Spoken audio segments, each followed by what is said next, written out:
Russell, I see Dorsey, I see Liger. I'm not sure who's in the boardroom. Calwood and Smith. Okay, all right. So then we have a quorum. Okay, so why don't you do the official roll call?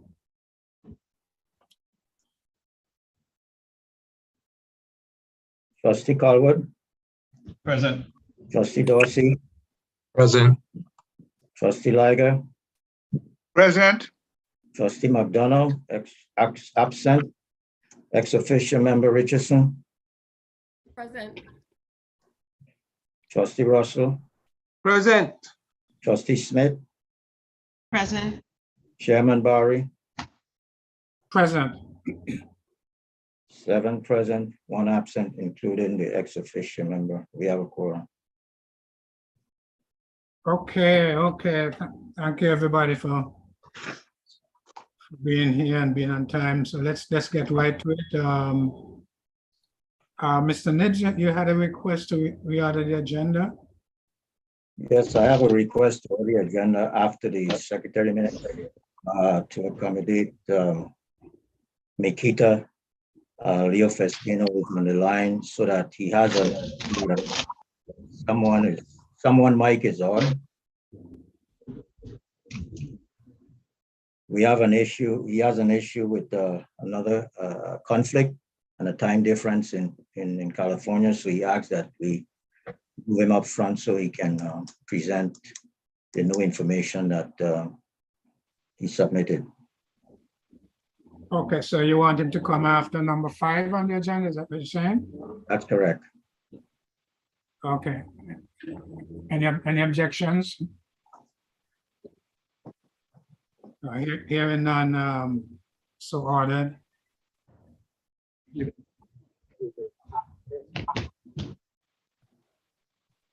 Okay. So then we go to item number 3, which is comments and suggestions from retirees. Good morning. Yes, good morning. This is Aquanet Chinnery. I've missed the last 2 meetings. I'm a retiree, but I just wanted to thank the board for the work that they did to help to shore up the GRS for all of us retirees and future retirees. So I just wanted to put that on the record and say thank you. Okay, you're welcome, very welcome. Most of us are retirees too, so we had a vested interest in that outcome. Any others? Okay, hearing none, we go to comment item number 4, comments and suggestions from active members. Do we have any online?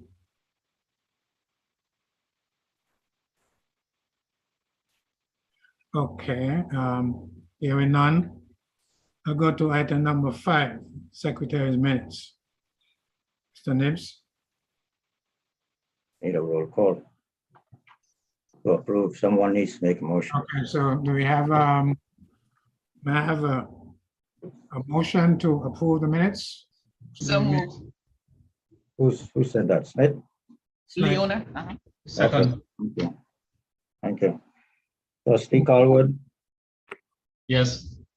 Trustee Dorsey, Yes. Trustee Liger, Yes. Trustee McDonald absent, Trustee Russell, Yes. Trustee Smith,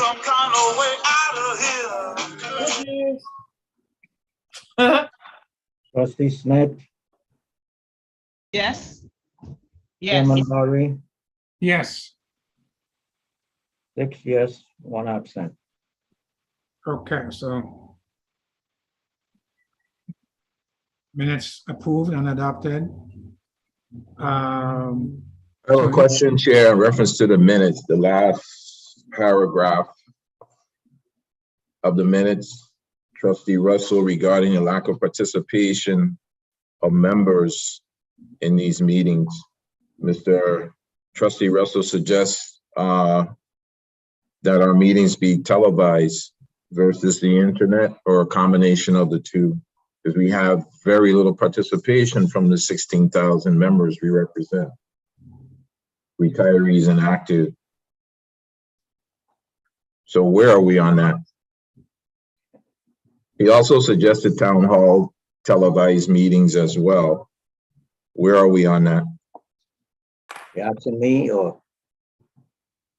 Well, that would be to yourself, Mr. Nibbs. The internet alone is not working. We all see that's not working. And we're trying to get a broader perspective of our membership. I'm not even sure how many retirees are on or actives are on today.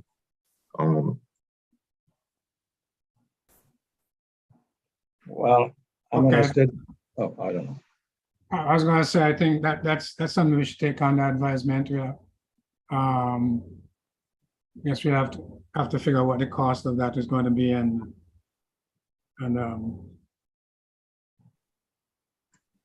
come and make a decision about that. Could I comment, please, Mr. Chair? Yes. Yeah, the community channel that was started when cable came into existence is supposed to be available for certain things like these and WTJ. We could ask our staff to look into how to get onto the community channel. I think also when the legislature is not using its whole apparatus, we could try to get it. So the three avenues, WTJX, the community channel, and the legislature, because we really need better participation since we're moving forward. And these retirees have good ideas. They have good, stature in the community, some of them. So having the input would be great. Thank you. Okay, well, Mr. Nibbs and your staff, why don't you do some research on that matter and report back as to your recommendation of the options. Can I respond a little, please? Sure. I have been in a Zoom meeting that had to pertain to retirees, and a lot of them were there.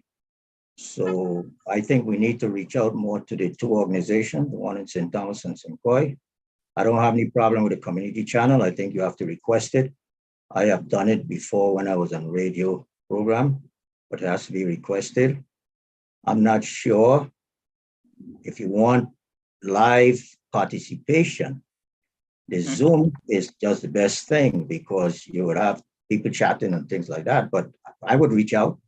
I would recommend we have a Zoom, probably a Zoom or some type of town hall meeting, because there are a lot of questions since last week when I went before the legislature.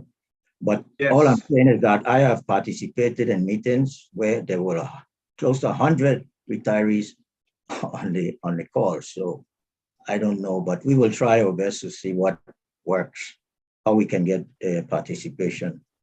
Yeah, okay. So look into the options and we'll report back.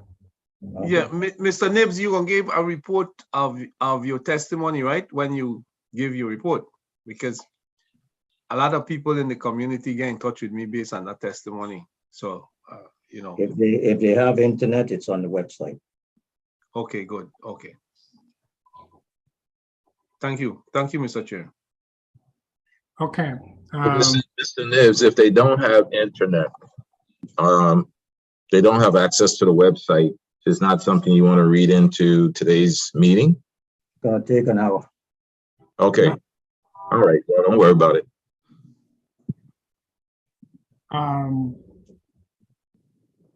Okay.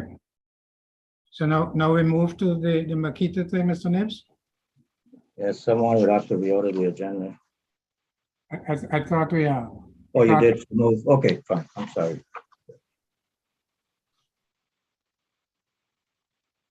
Okay, Leo.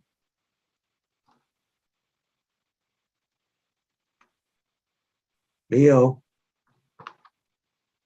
I see Leo is on. Yes, good morning. For some reason, my video is not going through. It says the host has stopped it. So I can talk, but the host has blocked my video. Well, Miss Cooley, could you All look right. into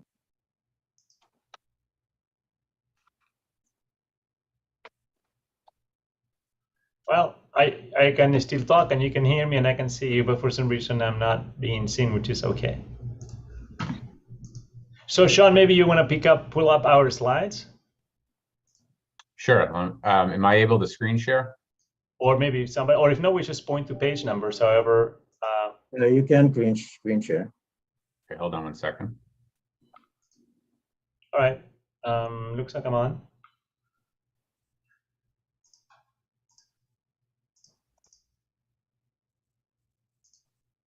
There we go. Perfect. Thank you. Maybe you can make this little bit bigger, the font or the ratio there.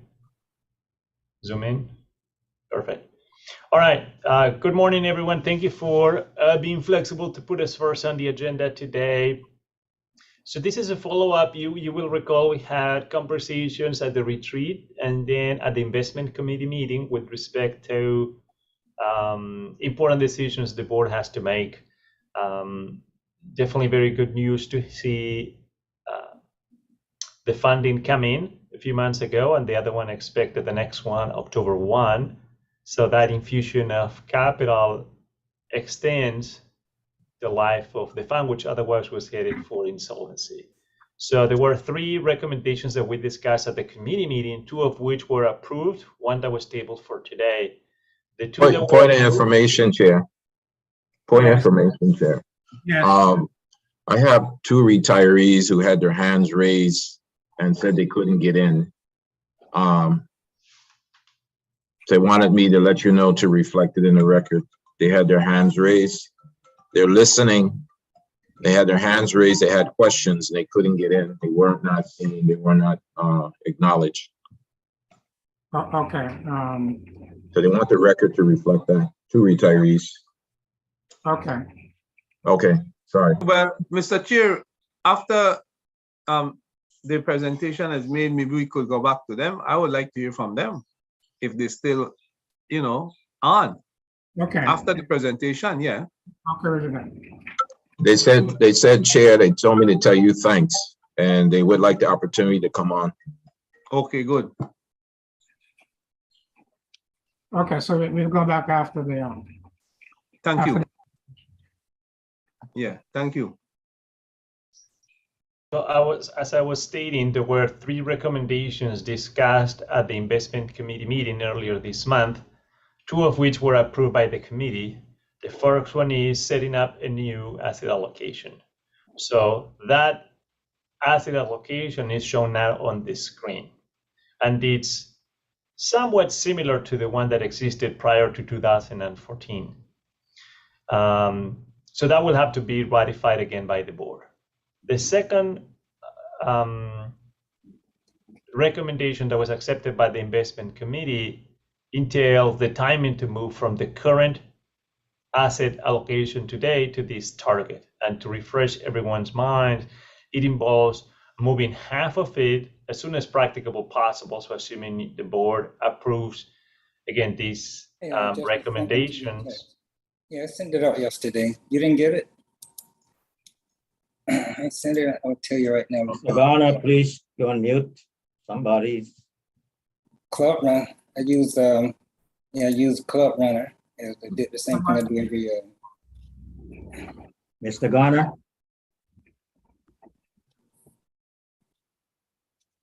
Thank you. So this last recommendation involved moving 1/2 of the assets to the new targets as soon as practicable possible, assuming the board has moved to approve this new target allocation, and then the balance in stages, targeting 1/4 of the balance each month so that by the end of the year, the new allocation is established. So the language is in the documents used at the investment committee meeting and summarized again on this first page.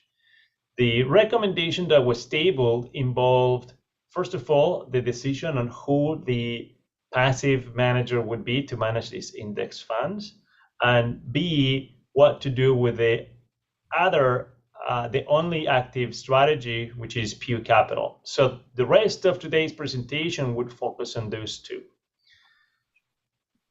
As background, if we can go up 1 page. Okay, sorry, then we're good. As background, today, the system uses BlackRock as its index fund manager. In the past, when there were more assets, BlackRock managed a variety of index funds on behalf of the system. Since then, the market has gotten more competitive. Makita has gotten larger. In other words, we advise and manage more assets. And as a result, we're able to negotiate better fees now than we were able perhaps 5 or 10 years ago. So we went back to BlackRock and requested an update of those fees because some of those may be a little bit above where market standards would be today. And so BlackRock came with improved pricing across all of the offerings compared to the ones that existed before. We went also to the marketplace and inquired and eventually found one provider, which is State Street Global Advisors, SSGA, which is the investment management arm of a State Street Bank, which is the GERS custodian, to offer an even more compelling proposition. And so their recommendation today involves moving away from BlackRock into SSGA, as they offer much improved pricing, and we can discuss and revisit that in a minute. So that's part of one of our recommendation, which is on the next page. Sean, if you can point there, maybe 2 slides up. Okay. So what we have on this table are the 6 products for which we sought services from an index provider. Consolidating with one typically makes the most sense in terms of getting the best possible fees. If you look towards the right, we have the original fees for the asset classes of the products that were used. And you see they were all higher than we have today with either the BlackRock new fee or the SSGA new fee. So if you look at the US equity, it used to be 3 basis points. The new fee from BlackRock was 2, SSGA 1.75. There was none on international developed market equities, but SSGA's fees are about 25% cheaper. Emerging market equities came back quite significantly from 15 to 9, now to 6.5. On bonds, it goes from 6 to 3, now to 2. On TIPS, which are inflation-adjusted bonds, it goes from 4 to 2.25 to 2. And on high-yield bonds, we didn't have that available. BlackRock started at 12, and SSGA gives us at 7 basis points. So if we were to put all the money with SSGA in these Mondays, the total fees that the system would pay would be $134,000, which is a de minimis amount. You can just quickly glance at all of these amounts. It's just a couple of basis points for all of the system's assets. So this is a very efficient approach, and it's still, meaningfully less than the one with BlackRock at $185 for the exact same services. So our recommendation, part 1, is that the board considers using State Street Global Advisors for its index fund needs. I will move on to the second recommendation and then take any questions, or the second part of this recommendation, which involves Pew Capital. Recall that today you have essentially 2 assets, the indexed bond allocation and the actively managed bond allocation. At any rate, the amounts of assets you have today in bonds is larger than the one you will have once you transition into this new asset allocation. The reason being is today you had a lot of cash and bonds to essentially pay off the benefit. Now with the inflows of additional contributions from the funding node, we don't need to be as conservative, so we're going to be redeeming from bonds. The question that you have is, do we get rid of Pew Capital and just use SSGA or not? We think Pew is a reasonable manager. We think highly of them. They've done a fair job for you.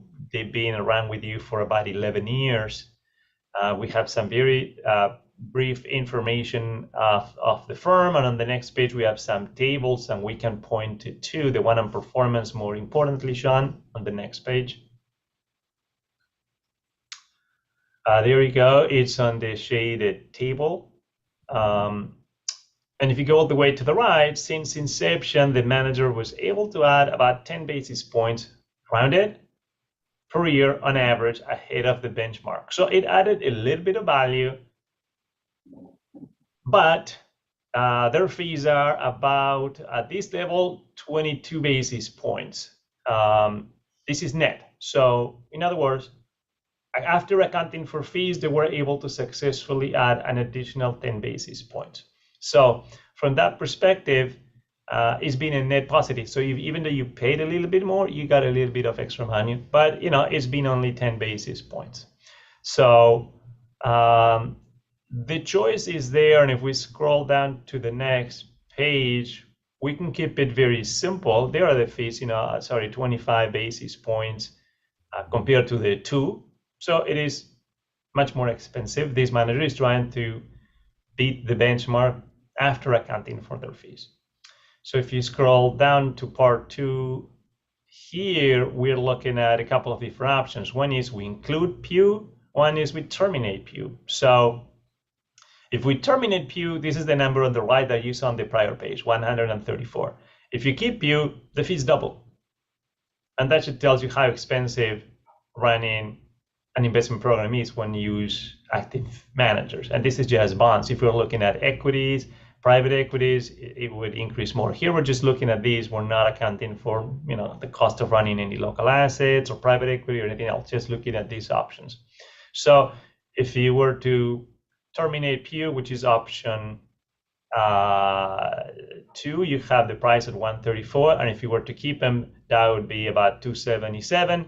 You can also choose to keep both, and if you were to use the same ratio that you have today, then we have there under option 3, not on the table, but on the language below, what the cost would be, roughly about 192,000. So that's my quick summary. Certainly happy to entertain any questions or comments that you may have, but assuming you approve these recommendations today, then we'll start working with your staff as soon as possible to begin to sell bonds and buy some of the other categories like stocks, TIPS, high yield, etc. I'll pause and welcome any questions. Okay. Any questions? Yeah, I have a question. From the last meeting we had, which was never truly answered, you talked about and options from an insurance standpoint, how you could protect us with the different positions. I think you said you have 5 separate strategies you could consider under certain conditions. And I never received those 5 strategies in writing. So up to now, because I was cut off by the chair, I don't know what they are. I would like to know what they are. I thought they were going to be presented first today, since that's where we ended. So I never got those 5. I asked the chair also to explain it, and I never got it. And I don't know if any other trustee received it, but I did not receive those 5 strategies that you came up with. Thank you, Trustee Dorsey. We haven't brought them because we're still not ready. We're still analyzing the best way to potentially implement it. So first, we need to get comfortable ourselves that has some merits, that the costs are outweighed by the benefits they would bring, because those strategies would be costly. It's essentially like buying insurance. Sometimes you have to figure out, do I need it or do I self-insure? And if I need it, how much, what premiums I would be paying, what's my deductible going to be? I'm paraphrasing using insurance language, but to some degree, there's many options. So if I'm thinking about protecting some of my portfolio, am I going to do it just on the US equity piece, on the total piece, at what level, for what term, etc.? So we're in the process working with our teams, exploring those options to come up with a view as to whether this is appropriate or not for GERS. What I did mention at the last meeting is that we had a series of webinars and articles that I believe were forwarded to the executive director, and I think posted on our website as well. Those replays are available and we can share that information. Our goal before bringing a recommendation that is very new to you would be to first spend time providing some context, providing some education, making sure you understand what you have in front of you. This is essentially very similar to what the board has invested in the past. So today that information is not available, and the reason is we're not ready yet. We haven't arrived at the point to figure out if it makes sense or not for GERS at this point. But we intend to do it as soon as possible. It just takes time because there's lots of variables to look at. So then we shouldn't be considering anything today, since we might be making a move and we don't have the insurance in place to protect the system.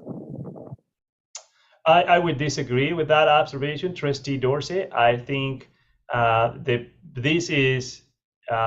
is some coverage that you get by being diversified across asset classes. The other is a more precise insurance, if you will.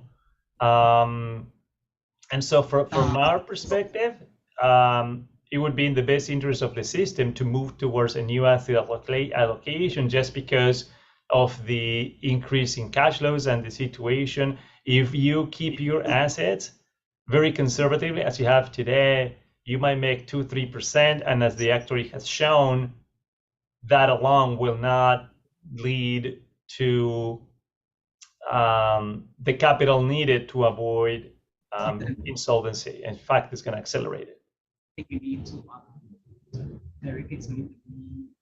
Okay, well, I was just trying to get an idea of what you were explaining in our last meeting. So as of today, you still have no information. One of your last comments was speaking about out of money options. You didn't go into much detail. You didn't name which position you were recommending. Even with that, I was just looking for something a little bit more concrete. I'm willing to stay conservative until you can show us what those strategies are. I can actually save the system from making a move at this point. Coward and Smith, you're not mute. Coward and Smith, you're not mute.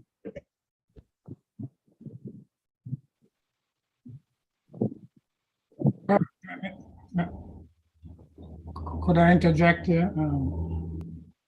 Saying, Chair, Coward and Smith is talking and I was talking. I was trying to make my point. They're not mute. I was asking again, you had your 5 strategies. We have received I have not received any documentation on the strategies, but yet you're here today to ask us to move monies that are in safe environments. And then you're putting in front of that we're still looking to go insolvent if we don't move the money. And still at the same time, you're not giving us some insurance on top of that. You just said we're in a safe place right now. Yes, we're not going to make a high return, but then at the same time, you're going to throw in front of us that we're going to look to go insolvent again because we're not moving the money into investments that can make more on their return. But the whole idea was, from the last meeting, you had 5 strategies. That was part of your report to us. And I asked for those 5. Those 5 should have been here before today's meeting. And I would have had a discussion more in depth about the 5. I'd have had an opportunity to review them and ask you questions on how you would apply it to these new proposed movement of our funds. And it's not because we just got this influx of cash. We just want to I don't want to just move it. I can't speak for the other trustees, but I would like some insurances so that we don't get back to where we was. So. Trustee Dorsey, thank you for your comment. I'm going to try to elaborate on my answer. We shared our intention at the last time we met was to give you a preview of other things we were considering.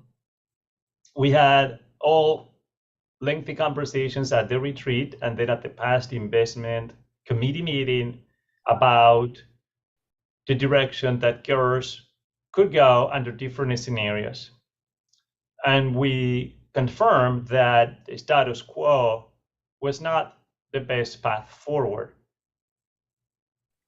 It was without additional inflows of capital. Now with the capital coming in, we know we have at least another 10 to 15 years to be very cautious in terms of solvency, where before we could see at most 2 or 3 years out.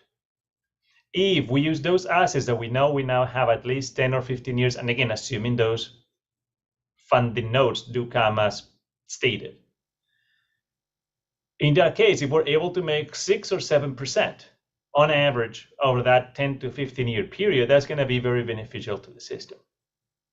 Trustees and overall, any pension fund is in the business of making and managing risks.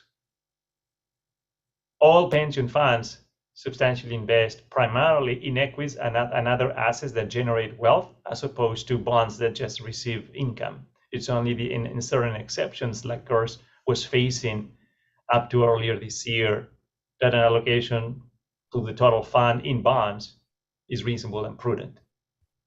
So our view remains that it is prudent and it is the best decision on behalf of the system and its participants to invest in diversified portfolio that also include stocks, bonds, etc. What we preface is that if there is a way at a reasonable price to provide some type of downside protection, we will explore that and bring that recommendation forward. We're not there yet because it's fairly complex and there's lots of assumptions in there. And so even if we had arrived internally at a view, this is fairly complex structure that involves the use of derivatives. And so our mantra, our view at Makita is that clients need to understand the options in front of them. And so it would take some time. So what we suggested at the last time is participate in some webinars, review some materials that I believe were forwarded to Mr. Neebs as a preview, and then we'll have a series of educations. Those will take time because I would be surprised that anyone can get that right away, because even to me, an investment professional, it takes a little bit of time to really understand what's behind each option. So our view today is this is a very reasonable and needed step for GERS, and the rest is something that we're continuing to explore, and with any luck in the next 3 to 6 months, we may be able to arrive at that discussion for potential action, but we're not there yet. So I understand if your view is to not endorse this, but our recommendation stands, and we think that after conversations with staff, trustees, and the actuary, an allocation that seeks a more market return for a pension fund of about 6 to 7% is prudent and achievable. So may I ask- That's not what I was saying, that I didn't endorse something. But like you made the example of insurance, and for my assets in the category that you're speaking about, I do have insurance, right? Because you made the example of insurance. So even if I'm bringing a tenant in, I'm not going to bring my tenant in and then go get my insurance. I'm going to get my insurance first. So I'm saying, if you're making recommendations for us to move money that is secured based on what you said a few minutes ago to a more riskier position, and you also indicated in our last meeting that you had 5 insurance strategies, and it sounds like today you're saying that to even break down those strategies to the trustees, that it's going to take some time. So then my question to you, why would you even make those recommendations to move today? If it's going to take time, then I think the trustees should at least have a working knowledge of the insurance scenarios that you want to present. Maybe it's just me. I ask a question, please. Is it the stuff that we are proposing to approve today, does that preclude us doing any other stuff at a later time? No, you could do that at a later time. And in fact, insuring a portfolio is quite expensive. And that's a primary reason why most pension funds don't do it, or they do it on a very specific case. And so that is the primary reason most pension funds, substantially all, absorb the risk because they know that over time they are rewarded by it and the cost of the insurance is too expensive. So they may do it on a small piece of the portfolio at times, but it would be rare to do it on the whole portfolio basis. So we are in that process for you trying to figure out if it makes sense at what level, at what size, and it takes time to run all of those scenarios and variables. So from our perspective, it's something that we care very much and we intend to do, but we're not ready yet. Thank you, Chair. Okay, so so as I understand it, any other questions by there? Any other questions? Yes. Yes, I was convinced at the board retreat. So I'm on board with most of your recommendations, but I wanted to understand option 2, terminate Pew, terminate BlackRock. What would we be losing if we terminate Pew and BlackRock and go with SSGA? What's the reputation? What is the benefit to us beside a little bit of money? I like option 2, but I want to understand it more. So what benefit do we get with SSGA? Could I suggest something, Trustee Russell? Basically three recommendations that require approval. As I understand, your discussion had to do with the third recommendation. Could we? The second. That's the second option, but in terms of the recommendations. Oh, okay, yeah, okay. The two recommendations. One has to do with resetting the targets and the allocation to the different asset classes.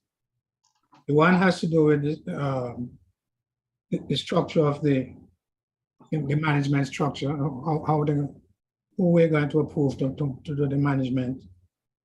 And then the third is the one I think that you're talking about. That has to do with specifics of whether we retain one manager or more than one. So. Oh, I see what you mean. So we need to vote on 1 and 2. I recommend that we take care of 1 and 2, and then let me get to item number 3. Okay. So, as I understand it, Mr. Nibs and Sean and the Makita guys,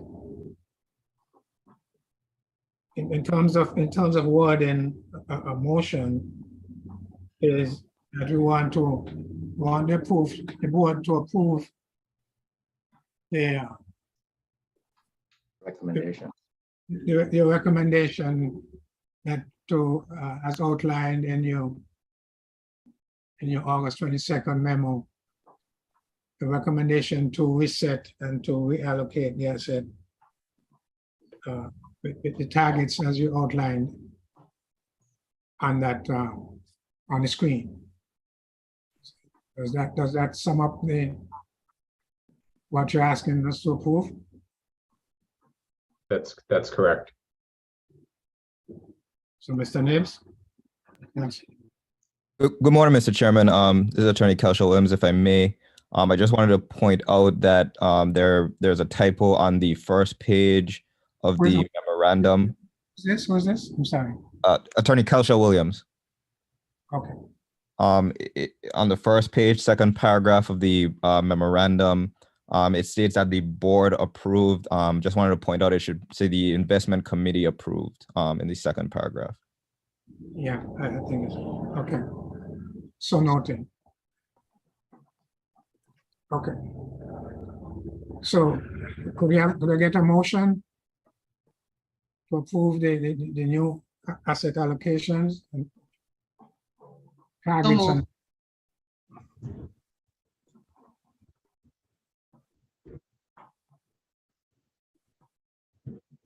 Do I have a second? Second. Roll call? Trustee Colwood, Yes. trustee Dorsey, No. trustee Liger, Yes. trustee McDonald, absent, trustee Russell, Yes. trustee Smith, Yes. Chairman Barry, Yes. 5 yes, 1 no, 1 absent. Okay, so that's carried. And, Just to make sure, Mr. Bowie, it's on the screen now, right? So yes, that, okay. And members who are participating could see it, right? Yes. yes, Okay, good. Because it's a significant progression, and I really think it's good for the entire system. Thank you. And the second one, I thought we approved that. So you say, Mr. Bowie, when we approve it in the retreat with the investment committee, you bringing it back to the board? yes. I didn't catch that. It Yeah, has to okay. be approved. Okay. You have to be approved by the board. Yeah, okay. Okay. Okay, so Mr. Nibbs, could you sing the motion? Huh? Could you structure the motion? To approve what, number 2? Yeah, the second. So someone will make the motion just to approve recommendation number 2. Make it a recommendation number 2. Okay. Who made a motion? Huh? Hold on. I got to vote. Hold on. This is Sean from Akita. I would just want to clarify that this motion is to approve the Hold on. transition plan that is on the screen right now. Okay. Okay, so, In other words, is the transition that we approved with a 50% now and a quarter up until the end of the year, right, Sean? Correct. Okay, good. This is exactly the same that was discussed at the investment committee meeting and approved at the last investment committee meeting unanimously. So Yeah, it's just yeah. details the timing, and it's here again because now the board has to do it. And again, thank you, Attorney Williams, for that typo. It should read the committee, the investment committee also approved. okay, So Good morning. So basically what you're doing is you're approving, this is Pedro, you're approving the investment committee's recommendation to the board.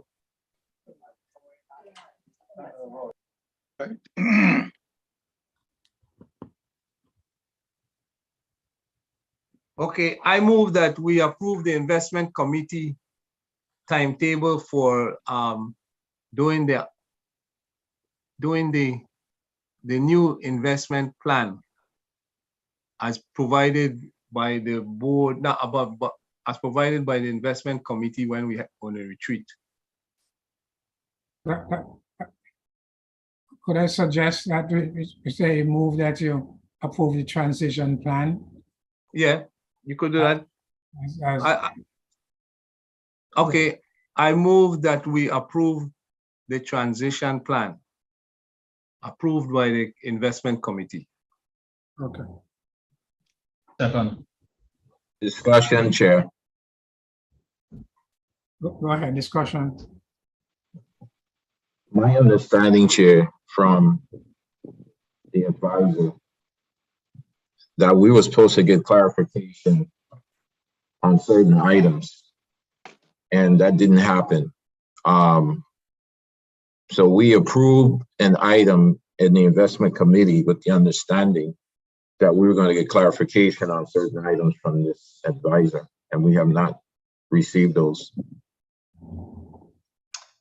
If I may, I would like to understand what clarifications you were seeking, because there were 2 items that we were sent back to the drawing board. One was a specific ask, I think from you, Trustee Dorsey, to see if there could be any lower fees. So we went back and worked hard to communicate with all providers to seek best possible pricing. So that one we have come back and there is an improved in prices.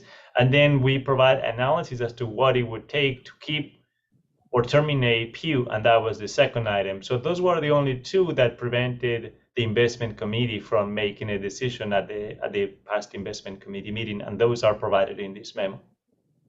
Oh, there was a third item, was the insurance component, and we were cut off. You and I were cut off, and we just never got the actual final document. So when we agreed to go forward with these movements of funds, you had a classic position that you had 5 different scenarios, and I was really curious to see those 5 different scenarios. You only mentioned out of the money options, and I don't mind seeing it, but I just haven't seen anything. So we're voting on what we agreed to, but that was a conclusion that was incomplete. So your thoughts were never complete on what it was, and you were going to follow up at some point. So I thought that was going to happen today with a sheet that you would have sent to Mr. Nibbs that he would have shared with us as trustees. I was really, and I am today, curious on what those options are. My position as a trustee is the safety of the plan, like all the other trustees. But when you brought up the insurance options, I thought that was something very unique. And I just wanted to see what it was. I think that's the prudent thing where I sit to review before I vote it up or down. Okay, so we have a motion. We have a motion. Right? I was going to provide, if I may, some commentary. So, because it's an important point that Trustee Dorsey is bringing. I think if you were to review our documents from the investment committee meeting, there was no comment in the recommendation about insurance.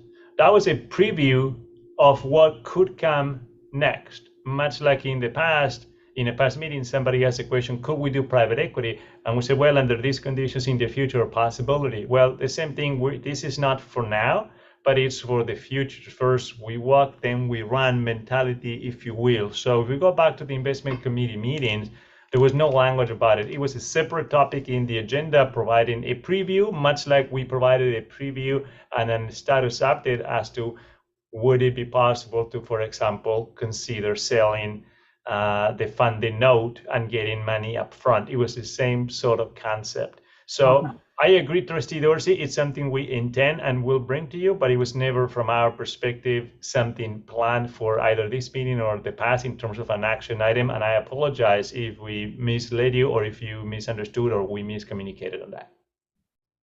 Okay, so we have a motion. I don't think I misunderstood what you said. I think we're under discussion, Chair. That's the process. We're under discussion. Yes, okay, yes. We have 1 more minute for discussion, Mr. Dawson. So, as you just said, consultant, advisor, as you just said, it's a very important point, but obviously it's not a very important point to this chair since he doesn't want me to speak about it in more detail to you. And I think it should be clarification. It was an agenda item. We discussed it and then the chair ended the meeting. And I even asked the chair if he could explain it. He refused to explain it as well, those 5 options. So up to now, we have trustees voting on 5 options, and maybe they do, maybe they don't. I don't, as a trustee, have clarification on those 5 insurance options that you propose on your last agenda in the investment committee that could possibly help save us in the future if we run into obstacles again. I think that's very important, as you just indicated. Thank you. Okay, we also just indicated that there's nothing that we're doing today that precludes that.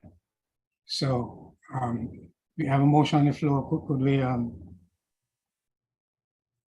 Carwood? Yes. Trustee Dorsey? Trustee Dorsey? No. Trustee Liger? Yes. Trustee McDonald, absent. Trustee Russell? Yes. Trustee Smith? Yes. Chairman Barry? Yes. 5 yes, 1 no, 1 absent. Okay. And there was a third action item, third recommendation. Yes, and I believe here's where Trustee Russell asked a question That was an answer, but I intend to do it now, if that is okay, Mr. Chair, which was, what do we win or lose by going with SSGA? Was that your question, Trustee Russell? Yes, yes. I had the wrong assumption that once we approved it in the investment committee, we were just moving on to the new stuff. So I stand corrected with that. And that is about the third option. I am approaching the third option, trying to understand the benefit to the system. So proceed, please. Yes. So with option one, under these, I'm sorry, let me be very clear, because there is recommendations part options. Okay, on the table we have on the screen on the right, under blue, option 2, terminate PU. That means all of your assets, all of your liquid assets go into index funds that seem to replicate the market. Plainly stated, you will be taking what the market gives you. The other option is to go with actively managed strategy. And in that case, you hire a specialist manager with the hopes that they will be able to produce returns above and beyond what the market gives you, hopefully without taking any extra or undue risk in seeking that. Most pension funds invest in a combination of the two, and in some areas they take active managers to try to generate excess returns, and in others they take what the market gives. There is nothing, again, preventing the system from considering hiring active strategies in the future. In fact, when we came on board, there was a mix of active and passive strategies. As the assets got smaller, it made sense to consolidate and just have fewer strategies that were passively managed, because, again, the conclusion was investment results alone are not going to solve GERS problems. So there was no need to take the risk of an active manager. Now you have the option, and I think, in our opinion, is best to get first where we need to be, which is reinvested into the market in different areas. And we can do that easily with index funds. In the future, as these notes come and as we have more time to explore, we can consider a variety of other options, including active management. Right now, the only active strategy that you have is PU. You could consider to keep them, or you could terminate them. So I'm going to tell you now what you get with one or the other. If you terminate PU, you pay the lowest possible fee. And whether it's SSG or BlackRock, they're both very large, very capable organizations with trillions of dollars under management in a lot of strategies, many of which are passive. So from that perspective, they are comparable. Both can do the job. One just is lower cost than the other for different reasons. They have incentives or preferences. They really value a relationship as a custodian, and they want to expand on that. And so from that perspective, they're offering very attractive pricing. Our recommendation is to go with a State Street, because we see that lower price as material for essentially the same services. With respect to PU, that is where the manager tries to produce returns and above their specific benchmark. And as we saw on the prior page, they were able to do it, just barely so. But this is not a manager that takes a lot of risk. It's going to be always fairly close. There's never been a period when they lost a lot of money versus a benchmark, or they made a lot of money above the benchmark. But they were able to add another 10 basis points on top of covering their fees. Some would find a lot of value, and some would say, that's a lot of work to get a tiny bit. And if I only have 72 million, that would translate potentially, if you assume you're going to get an extra 10 basis points, that is, so if you do, 7,700,000, that's an extra 70 grand above their fee. So is it worth taking all of these to maybe make $70,000 per year? Some may say yes, some may say no. It's not a guarantee. The fees that you save are guaranteed. You lock that down. The rest is the expectation you're going to make extra money. So if you retain PU, it's going to cost 277, and if you terminate PU, it's going to cost about half of that, 134. With PU, you may make an extra 70 grand on top of covering their fees. So potentially, all of that could be washed away. Does that make sense, Trustee Russell?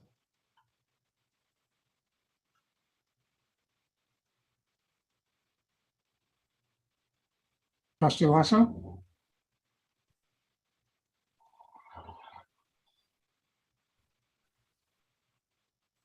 Yeah, I'm sorry, I was mute.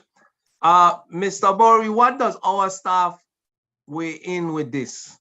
Mr. Henderson, Alwyn, and because I like the recommendation, but I would like to know what our staff, how they interact with this suggestion. They know better than us. Good morning, Trustee Rusty. This is Glenville Henderson. Yeah. I think, as Leo stated, we did see some benefits or some extra returns from Pew as to if it warrants the fees that we pay over time. That's debatable. I don't think there's any wrong answer in any of these options, to be honest. And I could tell the trustees I probably would lean towards just terminating Pew and rolling everything up into index going forward. Okay, good. That's what I was thinking too. What about Alwyn there online? No. Okay, well then, good. Thank you, Mr. Henderson, because I believe that might be a good move. Thank you, Mr. Festino and Mr. Chair. That's all I need to ask. I good. I have a question, Trustee. Sorry, Chairman Bori. I have a question, Mr. Henderson. Go ahead. Mr. Henderson, I've been here speaking about those insurance options. What is your position on those insurance options that were mentioned in the investment committee that was on the agenda that were never discussed in detail? So what is your position on that? I actually forgot about you. Sorry about that. I would ask. That's okay. Trustee Dorsey, I'm in agreement with Nikita on this one. We have to bear in mind that even with we're looking at options as an insurance hedge to the portfolio, but options in themselves, in the nature of options, it carries its own inherent risk as well. So it's very important for Nikita to be able to, vet it properly in terms of how it would benefit the GRS before they actually present it to the board. So it's, I think it's very important that we get our target allocation a little more aggressive versus where we are right now, because the funding note is there. The funds will be coming in every fiscal year, but also as a component of it, we have to meet a certain threshold in return for it to even be viable. And we just can't do it with the 2 or 3% that we're beginning on the current allocation in the portfolio. And as Mikita mentioned, we really need to have, or it's better for us to have strong returns, at least in the early years, to make up for what we see coming in, the later, after that third year, we see a little dip in the contributions coming in from the funding note. So it's important that we get strong returns in those early years, and we just, we can't see it, or we can't see it being done with the current allocation that we have. So it's very important. The options piece is basically, Mikita, we're saying the insurance, it's a complement to the portfolio. But at its core, we need to adapt these new targets so we can at least hit the ground running in getting a strong return, at least for the first 3 years of that funding. It's very important. Mr. Henderson, the 5 options that was mentioned, they're all option positions. Is that what you're saying today? Because that didn't sound like that from this gentleman. I don't recall, and Leo, if you could chime in. I don't recall, Leo, did you actually give the investment committee 5 options?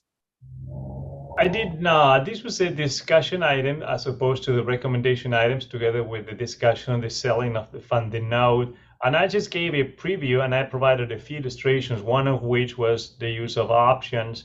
But I just tried to provide like a very brief illustration of what it could entail. Right. So that's all I provided at the meeting. That is what I recall as well.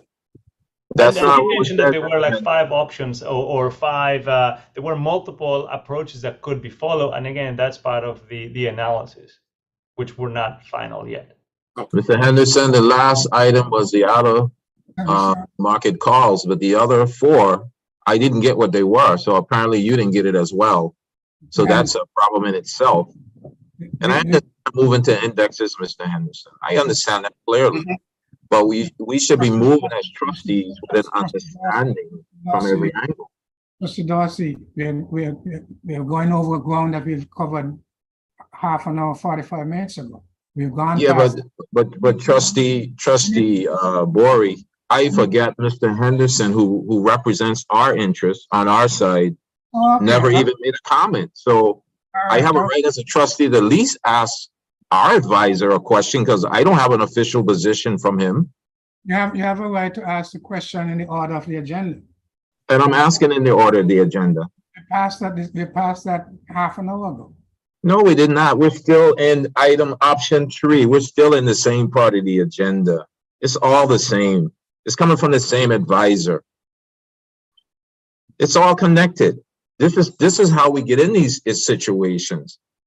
I don't think it's just me who needs the clarity. I may be the only one speaking up, but I'm not going to vote on something if you're going to make recommendations and now you're going to come back and say they're not recommendations. Okay, but we've gone past that. You voted no, and the rest of the board voted yes.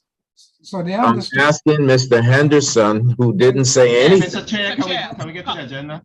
Can we get back to the agenda? He represents our interests. But I control the board meeting. You control the board meeting along with the trustees. We're all one vote. But we all voted already on that. I understand that, but I was just getting clarification. I forgot Mr. Henderson was there and I was getting clarification. It doesn't matter that you voted, trustee Bori. I have a right to ask the question. And I'm not just asking for me, trustee Bori. We have an agenda to follow. Of individuals who are retirees that can't get in. Mr. Chair, we have a motion on the floor for Pew Capital. Is that what we are now? Well, I want to make the motion. I haven't made the motion because I want to make the motion that regarding our existing portfolio, we use option 2. Which would decide to terminate Pew and terminate BlackRock and hire SSGA for all the index mandates and assets. I so move. Again, second. Move and second. Who seconded? Smith. Thank you. Trustee Colwood, Yes. trustee Dorsey, No. trustee Liger, trustee Liger, trustee Liger, absent. Trustee McDonald, absent. Trustee Russell, Yes. trustee Smith, Yes. Chairman Barry. Yes. Okay, 4 yes, 1 no, 2 absent. Okay, so motion carried. So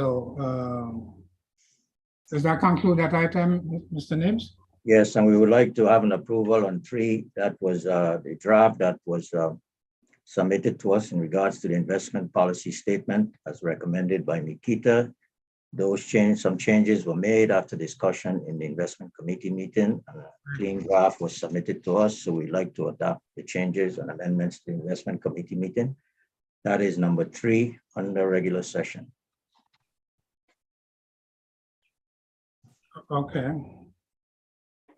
So we all got, that's the ones that were highlighted in red, right? The changes were highlighted in red? Yes, and then we submitted a clean draft. Right, okay. We agreed to the changes that Kita had recommended, and we also had discussion for changes. Okay, so. Yeah, Mr. Chair, I think those people listening, the people need to understand that we had a retreat where we discussed all of this, and we had a full understanding of everything I thought that we were going to bring forward on the board. And although you may be missing the discussion as members, we really vetted everything before we make these changes. So although we're voting on it, if you have the information and you could get the information, you could see how we came to these decisions for all of the members who listening. It wasn't done willy-nilly, and it wasn't done without real serious discussion and exploration. Okay, so it might sound funny because we voted on something, but it was done properly, and we explored all options before we make the change. Thank you, Mr. Chair. Okay, I think it was important that you put that on the record. That. Yes, I do. Okay.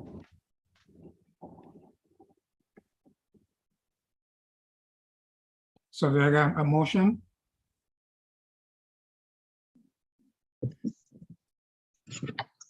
I move that we adopt the changes to our policy recommended by Mikita. I so move. As Well, approved. As right, approved. again, you're approving the recommendation from the investment committee.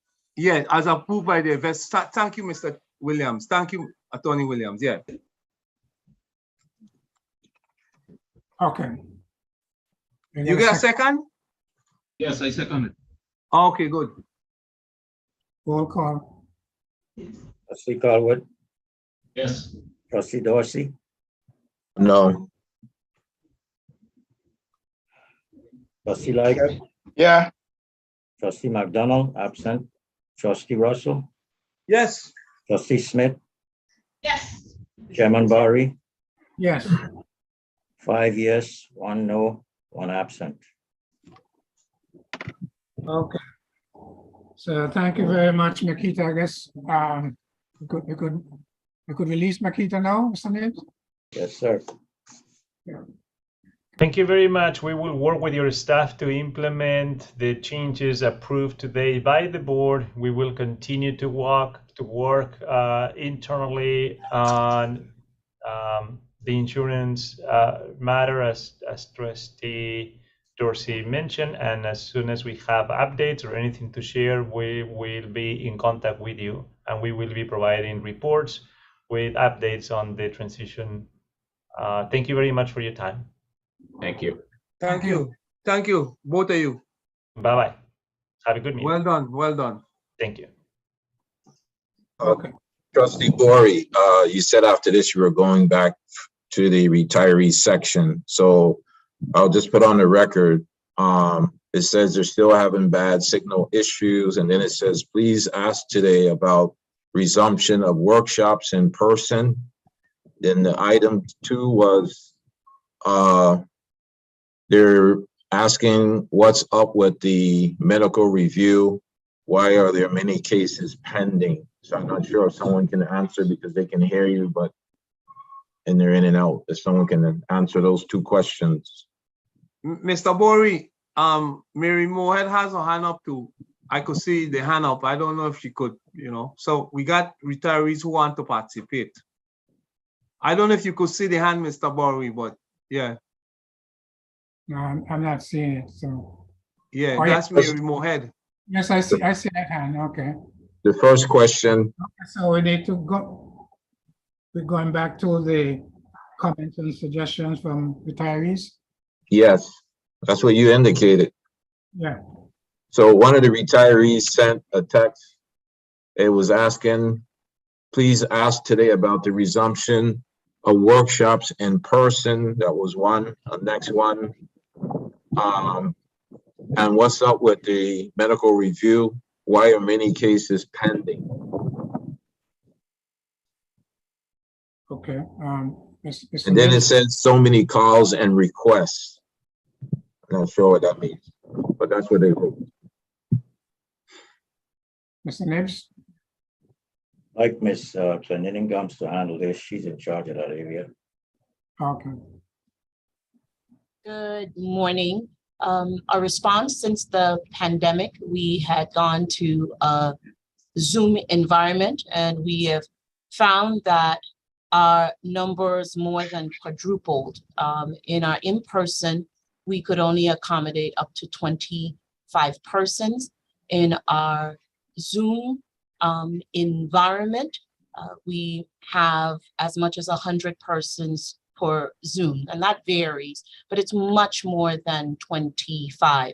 I will speak to the staff and see if once a month we can offer something in person for those who are not participating by Zoom. But for active employees, the feedback we have received is that it is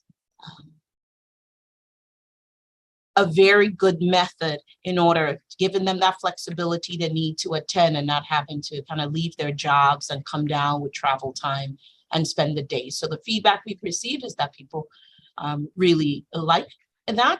I will speak to the staff about doing something monthly or every other month for those who can attend by Zoom. Thank you. Is that like a town meeting or a question and answer? How do you interact with the members of the platform? It is just like this. It's a Zoom workshop. So Ms. Akita Freeman presents the information. We have various topics: countdown to retirement, preparing for retirement, the retirement process. It's just like this. So it's very interactive. We can see faces, they can ask questions. The good thing about this forum, it provides an opportunity for much more persons to participate and not lose any time from work or do not leave the comforts of their homes or wherever they are to participate. But if this is something that, this is the first time we're hearing this feedback. So if somebody wants something, I'll meet with the staff in the upcoming fiscal year to offer a couple in-persons for persons not able to join us by Zoom for the workshops. So how often you did the Zoom? How much have you done so far? Every month we do about 4 Zooms per month, and we reach hundreds. I think we're up to almost 700 people for the year already. Versus when we did not do it by Zoom. Of course, the pandemic propelled us into this arena. We could only do 25 persons, and then we had a lot of cancellations and people not showing up. So the workshop was canceled. We found much more participation in the Zoom. But to remain flexible for actives and our retirees, again, in the upcoming, as we plan the workshops for fiscal year 2023, we will include some in person. So those that cannot attend by Zoom will have that option. Okay, thank you. You're welcome. Medical review question, if you can answer. It says, what's up with the medical review? Why many cases pending? Attorney Smith? You'll have to ask Attorney Williams about that. Okay. Board counsel? I'm not sure why that question is being deferred to me. The issue with the medical review committee is that the committee has not been able to meet because we don't have the participation of the doctors. It is the responsibility of the system to contract with doctors to serve on the medical review committee. The 3 physicians that are currently on the committee, Dr. Collins is still willing to do the 2 cases that were pending during the time he served as a trustee. One of the doctors have left the territory, but is available by Zoom. I believe Ms. Coley has been trying to schedule meetings, and we have about 2 or 3 new cases that we will need to have heard, even though we've had the pre-hearing conferences. But we just need the system to contract with doctors to serve on the committee. And just to address contracting with doctors, we have attempted to, we have just been unable to get doctors who are willing to serve on the committee. We continue every time we see a new doctor in the territory, Ms. Sasso reaches out to that physician, asking them to come on board and to work on the medical review committee, but we've been turned down. Okay, Attorney Smith and Attorney Williams, we don't pay them? Yes, yes, we do. Oh, okay, so that, okay. Okay, and the next question is, how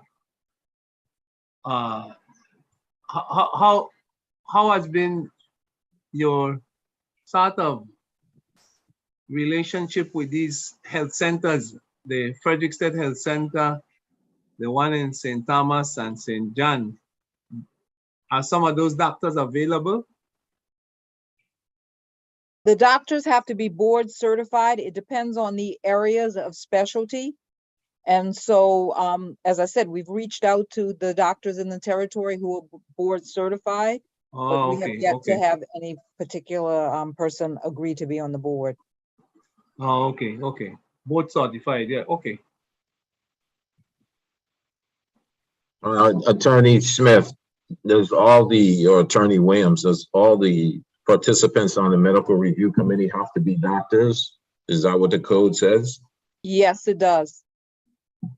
Attorney Williams? I don't agree with that position. When the law was enacted, we met and we had that discussion. And we've had this discussion in the retreat and at the policy committee in terms of the composition of the board. We had agreed that there'd be some physicians and some non-physicians, but that's a decision the board can make. But the problem is, it's not the non-physician members, it's the physician, having the physicians to serve on the board and the medical review committee. That's been the challenge. So, Attorney Williams, does the policy committee need to shore up the review committee in terms of who should be on, who shouldn't be on, based on the code? Do we need to review that? Well, I don't believe it's a policy committee issue. I believe the policy committee sent this matter to the full board. Again, we discussed it at the retreat, and it's my understanding that the board is supposed to meet at a special meeting to decide or act on the system's recommendation as to what to do with the medical review committee, including the composition of the committee. Okay, thank you. I think Ms. Moore wanted to speak there. Any other questions? Ms. Moorhead. Okay. Good morning. Good morning. Hi, thanks. This is Mary Moorhead, retiree. First, I'd like to ask that please the person that is in charge of sending out information to please be more considered with that, because I got absolutely no information for this meeting, and I had to go through someone who really is an employee, and that is through their supervisor. So this is then affecting the retirees, because we have a system that when I get an information, I forward it to our secretary, who then has the listing of the emails of our retirees that she then forwards that to. So therefore, well, I would say probably quite a few of our retirees in St. Croix did not get the information today for today's meeting. Okay, so I would ask that that be corrected, please. The first concern I had was because in hearing testimony with the Senate, I got the impression that the board is looking to consider to move up the date for the reinstatement of the loan program. And I'm calling to say that we are really concerned about that and would not recommend that, because for one, I heard retirees, trustees themselves say that the solution, the bill that is giving the monies to the GRS, that is a Band-Aid. So we would want that the whole thing is solved and taken care of before you decide to begin another program. And especially hearing the discussion that happened just before, which I'm not sure as to what all this situation was, but it is consideration and changes in your structuring of your bonds, which then means that it would be very, I would think, positive for you to wait to make sure of the circumstances, the stability, the status of the whole system before you get into a loan program. Because may I ask, are we still drawing down from investments in order to meet annuity payments? Mr. Nims? No, we're not. I mean, with the, since we received the 89.8 million, we have not really drawn anything down. Okay. Since then. And we are on tap for 158 in October. That's October correct. 1, which would mean that we shouldn't be drawing down next year either. Significant amount, yeah. You shouldn't be, but is it a guarantee that you definitely will not have to be in a position of drawing down again? Nothing is guaranteed at this point. Other than assuming Christ-like powers, it's as close to a guarantee that we could give you, understanding that not as Mr. Nib said, nothing is guaranteed.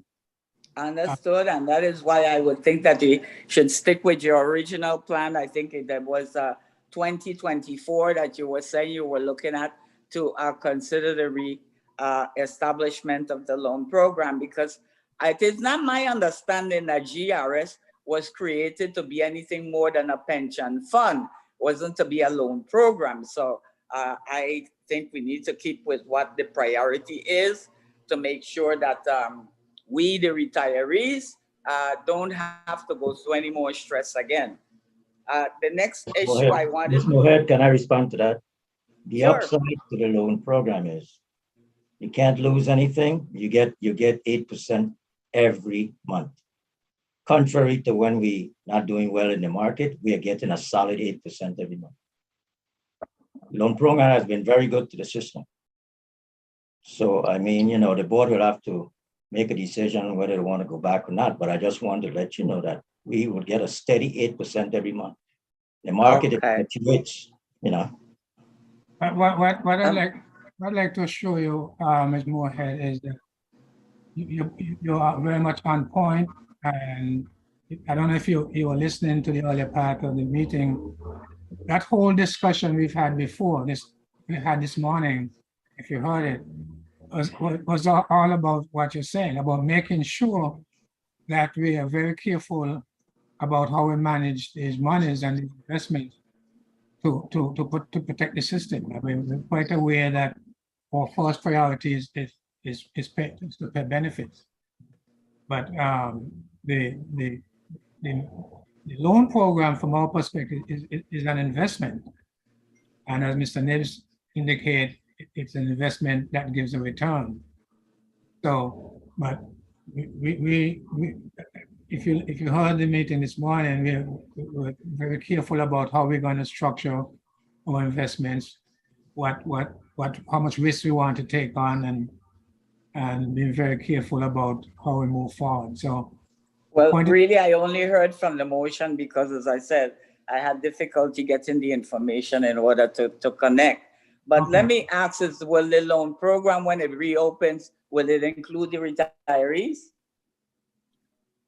I'm not sure. We're going to have to put it together. I mean, I think we're going to have to do, my own personal view is that we're going to end up with a staged introduction. I think we're going to have to limit our exposure for a while until we're very sure that we have our bases covered. So we're going to, I can't give you specifics at this point, but we're going to be very careful about how we introduce it. It's probably going to be some kind of staged introduction.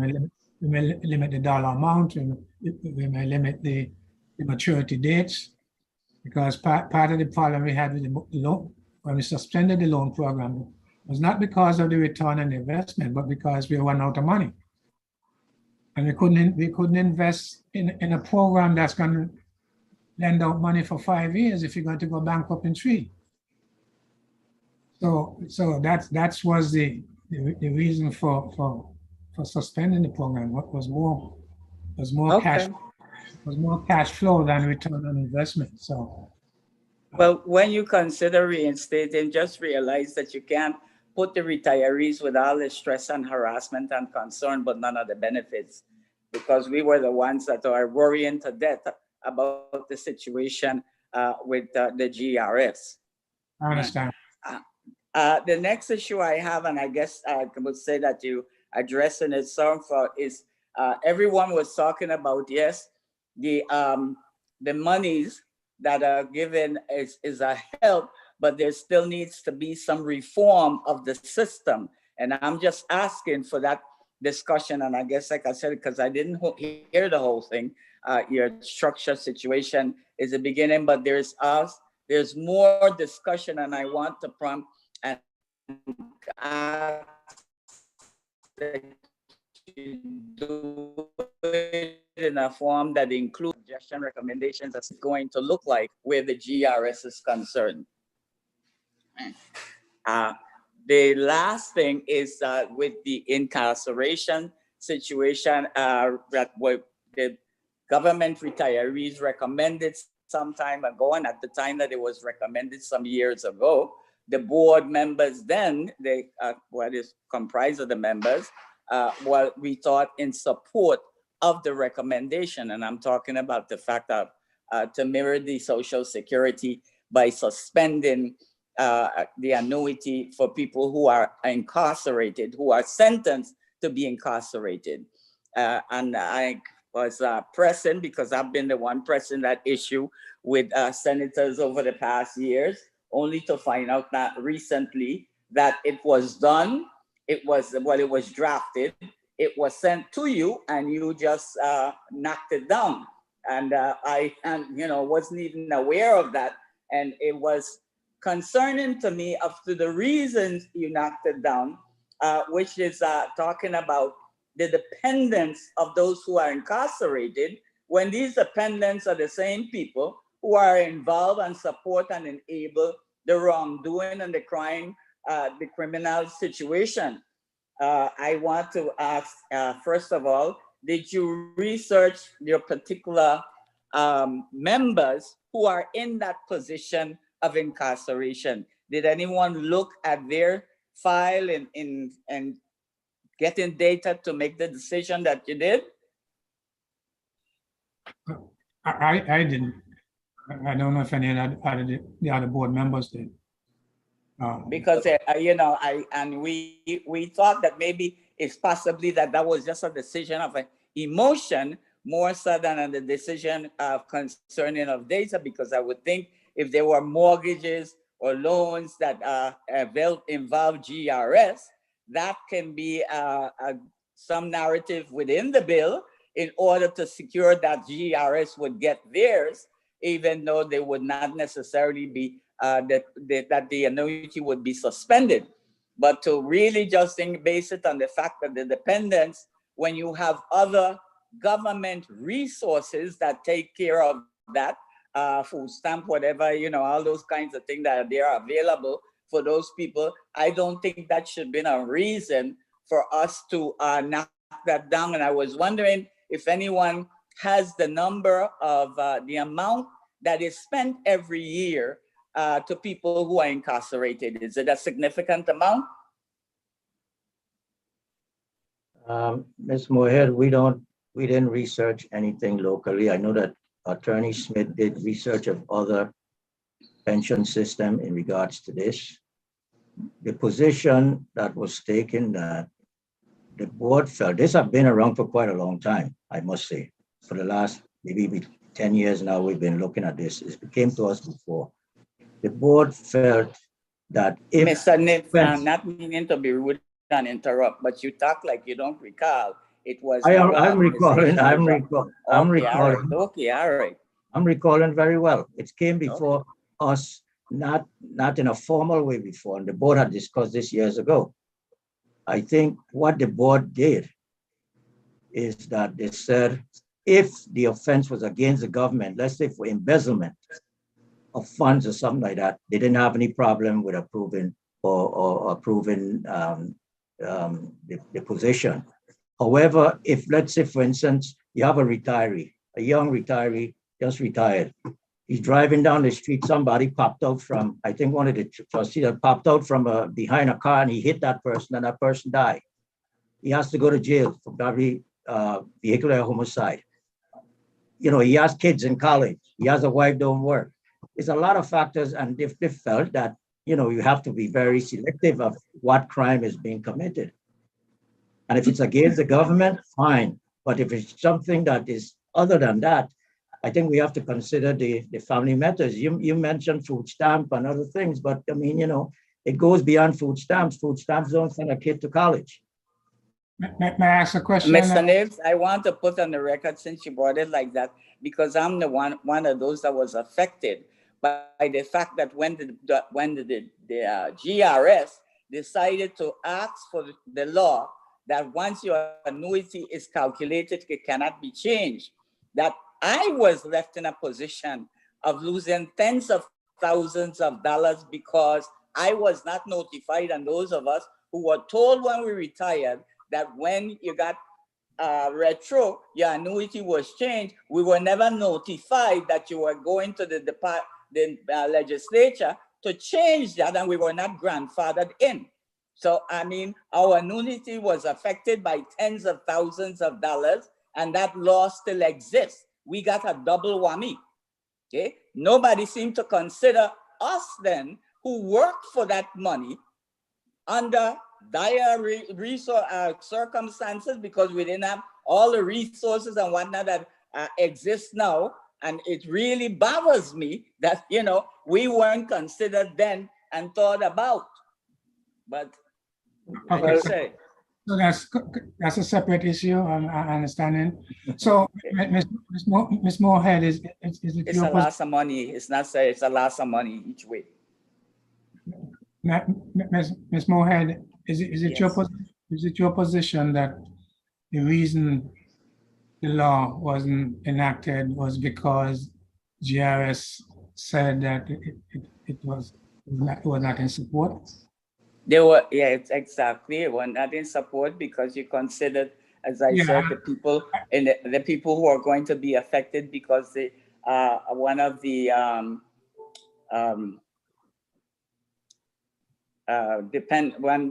because of dependent what you say the main or one of the main would be affected. But you see, my thing is, if you do the crime, you need to take the time, and you are responsible to be for all of that and for what it affects or whatever. So GRS taking the position of considering the dependence of somebody who think a crime, whether it's against the government or not, I had a problem with that. My question to you is whether are you saying that the reason that the legislation didn't go forward is because of the GRS objection? Yes, this is what I was told by Senator Francis, who is the one that did the draft and told me that he sent the draft to you all, and because you objected, he pulled it.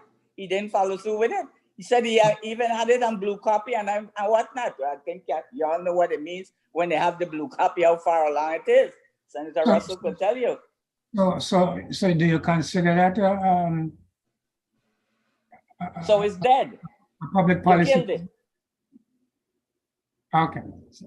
I mean, we've suggested lots of things before that they didn't go along with. Well, you know, well, this one they killed, and like I said, nobody even looked to see how much money total, you know, is going out for people in that situation. It is bothersome to me when you make decisions without some kind of research, some kind of data. But thank you very much for listening and for accommodating me after the fact. I appreciate that. You're welcome. I apologize for the difficulty I had earlier. Mr. Nibs, Mr. Bory, Chairman Bory, Mr. Nibs, Ms. Moorhead asked if we had any monies that were drawn down this year.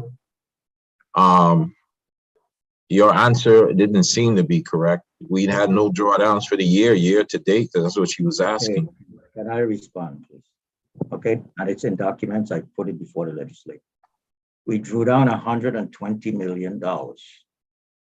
Okay, and then we received the 89.8. So technically, if you look at it, we net $31 million, but we did withdraw $120 million. Okay. She asked for the rest of the year. That's how I understood it, but we did withdraw 120 million, yes. And then the other points he mentioned, Mr. Nibs, is she was in a category of employees that was affected with a bill that was passed without being notified by the system. The system definitely has an obligation, if you're going to make changes to employees' retirement in any way, you guys have to notify them. So is there a policy in place where that's done, Mr. Nibs, as of today? Because if Mrs. Moorhead wasn't notified and people in her category, we need to fix that. The policy, well, what happened could have been was that during the government task force, this was one of our, and Kathy can chime in, this was one of probably our recommendation. We put it for the legislature. Obviously, we had to go to the legislature to comment on it. I understand what you're saying. Mr. Nibs, I'm not sure. I think this is something that predates us. I think this was in the Reform Act. Okay. I'm not sure. I'd have to research it. I think it was in the Reform Act, so it predates. I thought it was one of the GRS task force recommendations.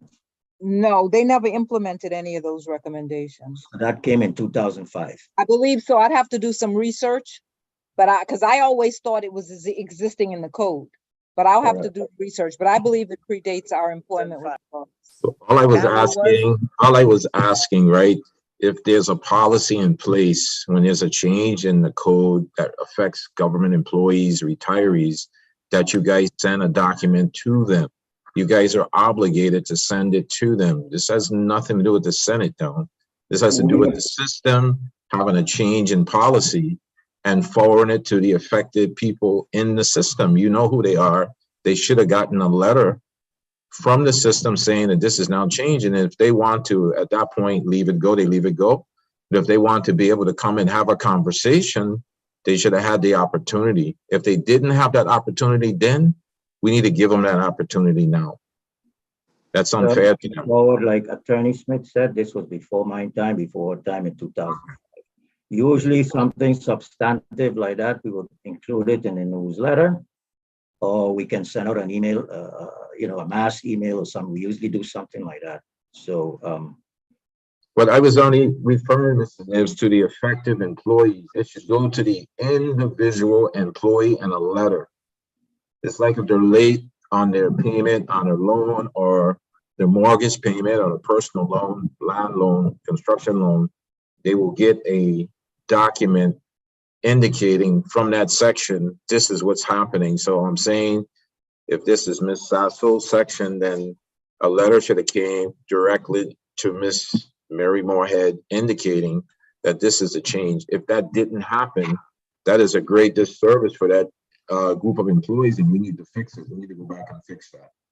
Mr. Dorsey, we will address that policy, and if we have the knowledge. I may just clarify.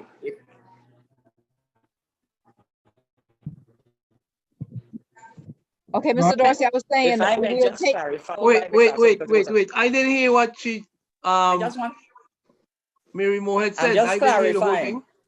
I'm just clarifying that I retired in 2002, and I did ask specifically of Ms. Sasso, because I had met with Ms. Sasso considering my retirement and whatnot, and asked specifically because I was owed retro, if when I got paid my annuity would be adjusted, and the answer I got was yes. What I'm saying is, after that now, You all let the legislature make the change, but you did not at least ask for those of us who were owed retro and who were retired previous to them looking to put the law, for us to be grandfathered in, that our adjustment could have been made with the payment of the retro. Because right now, when I meet people and they ask about that consideration with the retro, whatever, I tell them, hello, it's up to you if you want to stay until there's a payment in order to increase your annuity. So because once you come out, it will not be changed. But I never had that option. I was told mine would be changed because it was before y'all had the law. Just clarifying. Thank you. Okay, so Mr. Nibbs, why don't you take a look at that and see if there's something bring some recommendation to the board as to how we could address that. Unless there's amendment to the law, it says your annuity cannot be changed unless there's an error. Okay, so Okay, but we will look, Mr. Barry, we will look at a policy. So if there is a change in the law and something where we are aware of who is affected, but something like that where people who are owed retroactive, unless they come in and specifically told GRS, we would not have the knowledge of who was owed retroactive. But we will draft some kind of policy to address any change in the law for notification to the members. Okay, so I see Judith with a hand been up for a while. And Chair, also Mr. Gardner would like to speak. If he's still on, Mr. Gardner. Okay, I'll entertain Miss Judith and Mr. Gardner, and then we have to move on. I don't know if I see Judith, are you there? See her hand up. Good morning, friends. No, I am just listening. I do not have a question at this time. Thank you for recognizing me. I'll go back on mute. Okay, thank you. So you could take your hand down. Mr. Gardner, you said, Trustee Dorsey? Mr. Gardner, if he's still up there, said he's been trying to get to you in a minute. I'm not sure if he's still there. Okay, I think we have to move on. So what's the next item on the agenda, Mr. Nibbs? Communications. And correspondences? Correspondences. Do we have any? Yes, just a couple.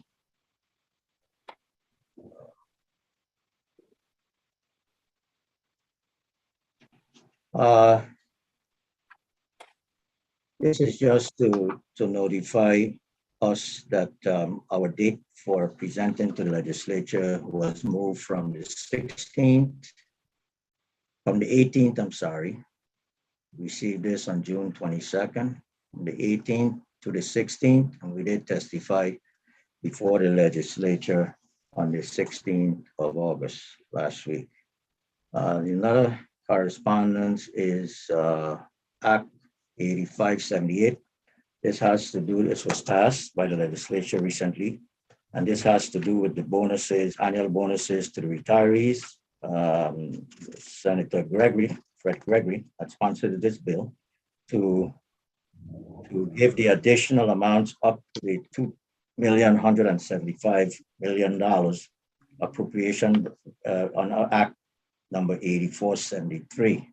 So 8473 back in 2011, I think, appropriated like $2.1 billion every year for bonuses from the lottery system.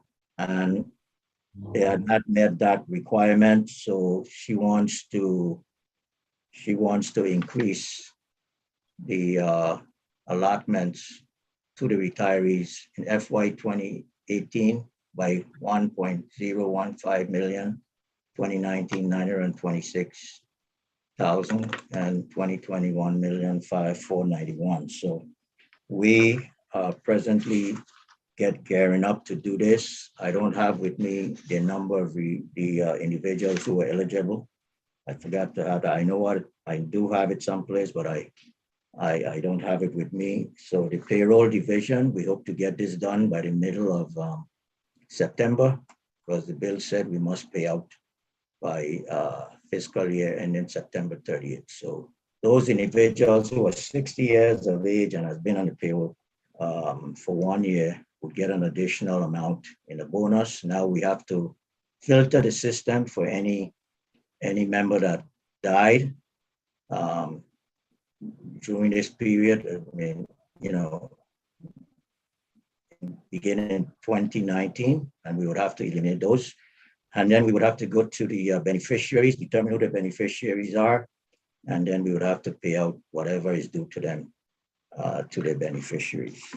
So it's a project that is being done as we speak.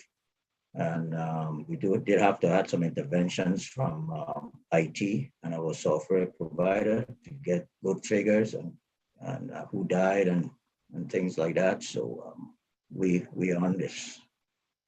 The next piece. Mr. Nibs, Yes. the bill provides for a lump sum or for graduated payment of that amount given by the Senate. How is it intended to be given to the retirees? Yeah, amount is divided by the amount are divided by the number of eligible persons. Like I said, some has passed, but amount of eligible persons, and they're given a net amount because taxes have to come out. Oh, okay. So that it's not over a period of time, just a net amount. Okay. Correct. A lump sum. Yes, but right? they'll get amount for 20. They'll get a difference of what they got and what they should have gotten in 2018. So in reference, each year they would get a check for a net check. Okay. Yeah. Thank you.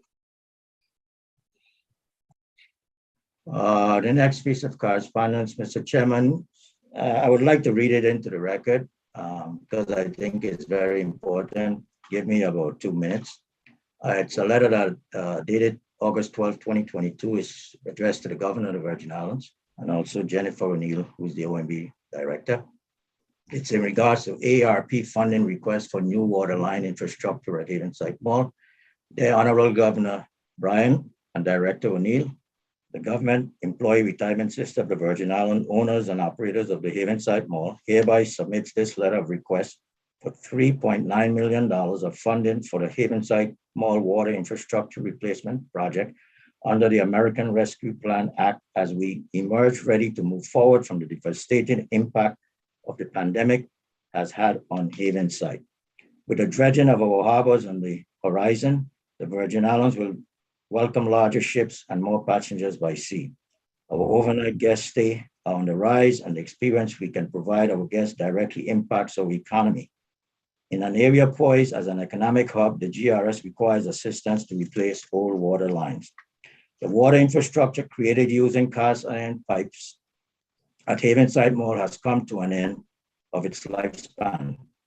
Deteriorated cast iron pipes often result in underground leaks and dangerous sinkholes on the property. In consultation with the Water and Power Authority and the Department of Planning and Natural Resources, we sought a grant to complete the water line replacement project. DPNR advised that the lines have to be transferred to WAPA. Based on our discussion with a former interim CEO, the new CEO has no interest in the GRS transferring the water lines or metering the water, despite the GRS agreeing to pay for all repairs until a new line is commissioned. Therefore, we are seeking an one-time allotment of $3,930,082.45 of the ARPA funds to replace the water lines at Havenside Mall and construct a 1 million gallon water storage tank. This tank, which was suggested by WAPA, will be an additional water storage for clean drinking water to gravity feed the surrounding areas in the event of power outages or during hurricanes. This is the breakdown of the what the needs would be. If approved, this project will be completed within 1 year of the award date. Be assured that the GRS is fully committed and focused on revitalizing Havenside and the surrounding area. We would like to schedule a time to discuss our request in more detail. I look forward to hearing from you respectfully, Austin Nibs, Administrator, CEO, Copies to the GR's Board of Trustees, Asia Clendenin Gums, Chief Operating Officer, and Kathy Smith, General Counsel. Just wanted to put that on the record. That ends my Question, Chair. Go ahead. This is related to the August 12th letter that Mr. Nibs just read. So Mr. Nibs, requesting the American Rescue Plan Act funds. This is only for the water lines, and on the second page when it talks about the asphalt, is this where you're going to be digging up only that you're asking for monies for? We're going to be digging up and replacing all the old lines. That's what we have. Okay, so the asphalt you're asking for that's the only section that would be replaced, right? In this proposal. Asphalt, you said? Yeah, item 11, the asphalt. We also going to we have to dig up all the lines, plus we have to replace, we have to replace the roads. We have to make sure that. So you're replacing what you're digging up, Mr. Nibs, that's it, right? Yes. Okay, so can I ask this question, Mr. Nibs? Is there any reason why the money allows for also the lines for sewage, and it also allows for resurfacing the entire property? Is there any reason why you didn't ask for monies for that as well? I can address that, Mr. This was Chairman. right. For the sewage, Mr. Dorsey, we are currently getting the estimates of what it would cost to replace the sewer lines. And then we will write another letter requesting that. We just haven't been able to get the costs because we were dealing with WAPA previously. And so those costs were already at hand. And so we wanted to get in at least the request for the water lines right away. But Ms. Clendenin and I are working to get the estimates for the sewer lines replacement, and then we will submit another request. And what about resurfacing the entire property? Monies can be used for that as well. If I may, Mr. Nibs, the section of the ARPA funds that we identified was just for clean drinking water, water lines and sewage for this particular grant. Resurfacing of Haven site malls, asphalt for the whole mall. I have not read anywhere that that's an allowable cost on the ARPA funding side. Okay, so I would say this, Mr. Nibs. Thank you, Ms. Clendenin, and thank you, Attorney Smith. Also, the PFA just granted like 47 million to dredge the harbor as well. Have we requested any funding from them? Are we going to request any funding from them that they also have available that can assist us in areas of concern where we're not able to use the grant funding? Have we considered that at all? Well, sir, we just wrote a letter to the governor. We want to start a communication. Your point is well taken. Just something that maybe we can address, but I know that he read the letter. He hasn't reached out to me. I will follow up with him. But it's, I know that Ms. Clendenin has been in contact with the OMB director at least twice. So this is something, but a discussion has to be started. I can't tell you if the PFA monies that were allotted would be, can be used for this, but something that maybe we can approach when we discuss it with the government. Okay, that was my only concern. Okay, thank you. You're welcome. Okay, go ahead, Mr. Nibs. I'm finished, sir. That ends the correspondences.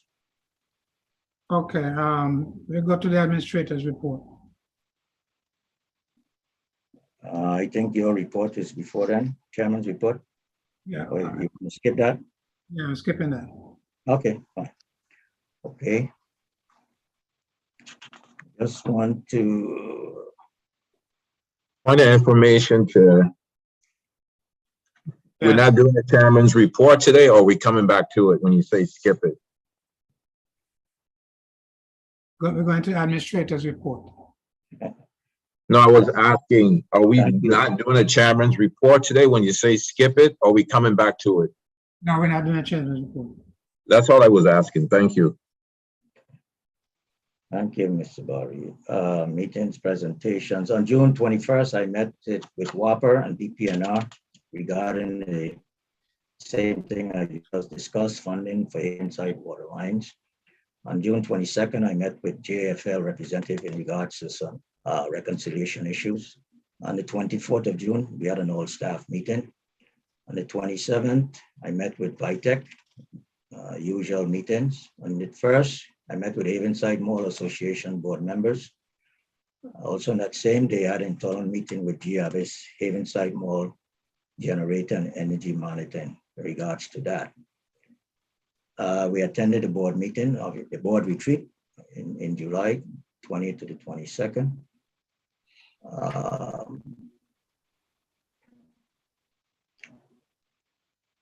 Also, we had an internal meeting in the same bill that I just discussed in regards to the bonuses to the retirees for 2018, 2019, and 2022 in preparations for that. And then we met with Seagulls on the 28th in regards to proposal for additional funding to the system in lieu of the annual GRS funding note. On the 2nd, attending the investment committee meeting. On the 3rd, I met with Havenside Development LLC in regards to its ground lease. On the 16th, GRS annual overview presentation before the Committee on Finance. On the 17th, I met with Havenside Development LLC in regards to demolition, timelines, etc., in regards to the hotel development. On the 18th, we had a meeting, a Havenside Mall Oversight Committee meeting with the owners of Gourmet Gallery. Again, on the 23rd, I had an internal meeting with member services and compliance regarding tier 2 issues. And met with the appraiser yesterday in regards to discuss appraisals of the 2 vacant properties and also the Havenside Mall. Member services, there are 184 applications. Could I ask a quick question on the anything you need to is what's about the meeting with the Haven Development LLC? Say that again, you were breaking up. I was wondering if there's well, let me just ask a question.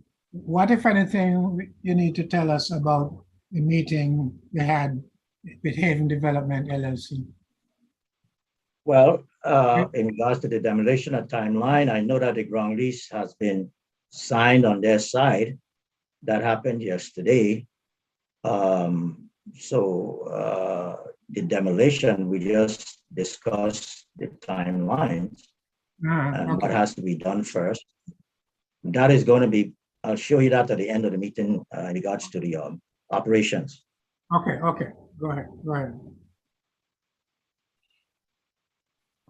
In regards to the Havenside appraisers, we had a serious discussion with the appraiser, obviously. He's aware of all the situations with the pandemic and the reduction. So, he's going to look at it as is. And however, we're going to give him information of what we plan to do. But his main concern is relevant to Havenside would be the income approach. Obviously, there's probably going to be a reduction and we need to know there's going to be a reduction in the appraisal, but he would do it as is and give projections going forward if these developments were done over time. So, member services applications, we have 184 applications still pending.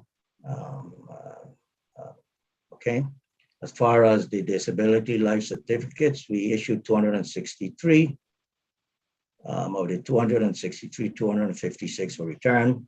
As of this date of this report, 7 members' benefits will be suspended if we have not received the return of life certificates. In regards to the disability cases that was brought up by one of the members, retirees, we have 5 pending.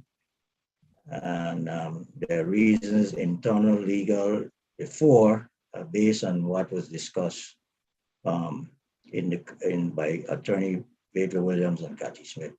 Our refunds to date from October, we have paid out 6.2. Of that amount, non-vested regular is 5.2. So hopefully this trend would decrease now that we have gotten some funding, giving members more confidence in the system. Those non-vested members. Question, Chair. On Mr. Nibbs, on the non-vested, those are people who work like 9 years and some months and they take their money out on average? Yes, sir. Do you have any recommendations to the board that we should look to change that? That's a large number. How do you mean change it? Well, change it to just the probationary period, so we don't have to be paying out so much on the back end. I don't know if that's gonna stick. The lowest I've seen in the industry is 5 years. But even that's better than where we're at now. Maybe that number will go down to a third. Well, we have a policy committee. I mean, you know, this can be brought up. If that's your recommendation, bring it to the board. Okay, thank you. You're welcome. So is that a policy committee or is that legislation? Well, we would have to agree. I would assume that the board would Yeah, have to make a I'm asking you, that provision. legislation also, yes, it'd have to go to the legislature to make the change. Also, Okay. Mr. Nibbs, we'd have to discuss with the actuary to see what effect it would have, because anybody with 5 years, then we would have an obligation to them to pay an annuity. So we would have to have an actuarial evaluation on that. We would have to go through everything. Anytime we have a change in legislation to GRS, actuarial evaluation is required. So death benefits, as you can see through July 31, we have paid out $1.3 billion to benefits for individuals who have passed, active and retired. Our annuity payments for August 15, we had 8,727 members. From October 15 through October 15, we have paid out $228,712,146.47. The number of retirees added to the payroll from October through August 15, 333. The number of retirees deleted from the payroll for the same period, 286 members who have passed. The gross retiree payroll for the October 15th was $10.9 million. Personal loans, we presently have 1,408 units, of which 1,333 are personal loans and 75 mortgages. Our loan portfolio as of the end of July is $15.5 billion.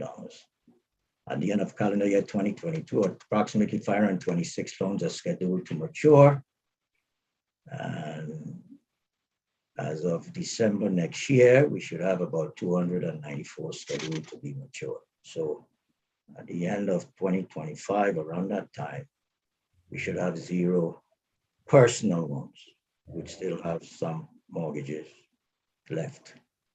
No major issues in the St. Croix complex. In the St. Thomas office complex, the GRS hip roof. Scheduled completion date is late August or September. They're still working on it due to the weather. Most likely probably be to around the September timeframe. Air conditioning is scheduled to be completed by the end of the summer, which is probably about the end of September. Our generator is fully operational. That's the old generator. Replacement parts were installed. We are looking at quotes for a new generator. Import supply was selected and 3 contractors as a successful bidder from the 3 contractors. The cost will be submitted in the FY 2023 budget. Havenside Mall, warehouse demolition. FEMA approved the demolition. Thank God for that. Thank them. The current grant expires in December of 2022. We are seeking an extension which will be submitted for December 2023. Demolition will take place in 4 phases, 6 weeks for demolition. Phase 1 will be warehouse 3 and 3A, where phase 2 will be warehouse J and a section of warehouse 5. Phase 3 will be remainder of warehouse 5, 4A. And phase 4 will be the welcome center. Warehouse J, which is the warehouse that we plan to retain, every 6 months for demolition and rehab of the warehouse. FEMA approved the rehab of the warehouse J. This warehouse will be used to, as tenants will be for our tenants that supply the other tenants with merchandise. Hotel development, the lease has been negotiated. Can I tell, any of those warehouse was the one that burned? No, no. That's a different, that's Okay. the maintenance shed. The Okay. lease has been negotiated between GRS and Haven Site Development LLC. Information needed by WICO from the engineers and security concerns were provided to WICO last week. Historic preservation, an MOU between the GRS and the St. Thomas Historic Preservation Trust was drafted to operate the White House as a museum, still in discussion. Also, an MOU between the GRS and other parties is being drafted to erect bronze statues on the green space of the coal women participation in the dock. Discussions with 4 to 5 potential tenants for leasing space at Avonside. Currently, we have 73 members and 10 vacancies. And we have some potential tenants that in discussion, or we have tenants asking about being a tenant at Avonside Mall at this time as we speak. We are working to procure a new generator, lead time 50 to 6 weeks, or a surplus return of failing new generator. The average cost is about $1.2 million. Can get our generator for about $600,000. However, we have to have a radiator, we have to do an encasement, we have shipping, transportation, removal of current generators. So it's going to cost us about $1.2 million. We're looking for cheaper costs. Maintenance shed fire at Avonside on the early morning of August 11th. The fire engulfed the maintenance shed that housed the golf carts. Halos to the fire department, who responded swiftly and extinguished the fire. All of the contents of the shed were totally destroyed. We have not received a report from the fire department as yet to the cause of the fire. The building and contents are insured. We have filed an incident report with the insurance carrier to initiate a claim so that the adjusters can visit the site. We will supplement the report as soon as we receive a report from the fire department. Rentals. I have a question, July, we Mr. collected Nibs. 99. Mr. Nibs, sorry, I have a question. Under the generator, you said you're working with HKT. Who is HKT? HKT is, what's the name of that, this is a time and material. It's not any contract. This is not They the have vendor. recommended This is to not us. the vendor that we said we wouldn't be working with. We suspended a contract. Presently, they made recommendations to us, and we are following through with their recommendations, so we have to have contact with them. No. Mr. Nibs, the board made a Dorsey. recommendation not to work with this vendor. Is this the same vendor? That's all I was asking.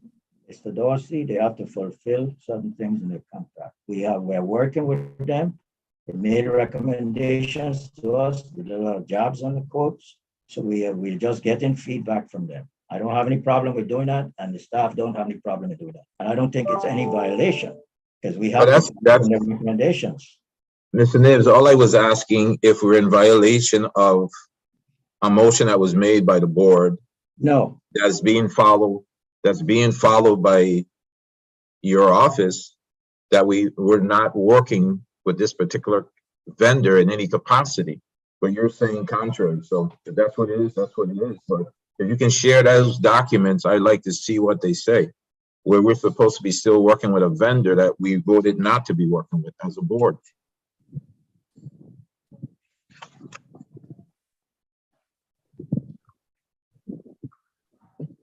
As far as rental and electricity collections, in July, we collected $99,586.40. Year to date, we have collected $1.1 million. Of that $1.1 million, $730,010.92 have been collected for rental. We do have some arrearages, $83,107.72, mainly the Department of Justice. And also we have some electrical also that is an arrearage. You can find out in Exhibit A, which is attached. Leases, Division of Personnel lease at Government House for signature. The Department of Justice, a final offer letter was submitted to the DOJ after the AG had a meeting with me a couple of weeks ago. The deadline to respond is August 31, 2022. I want to know that if the Housing Finance Authority lease expires on September 30th, they will not renew their lease because of funding issues for rent in the grant that they had, the federal funds that they had for leasing that space. VIPD is interested in the space and possible other spaces in the building and have done a walkthrough. We are also exploring leasing options in the St. Croix complex on St. Croix.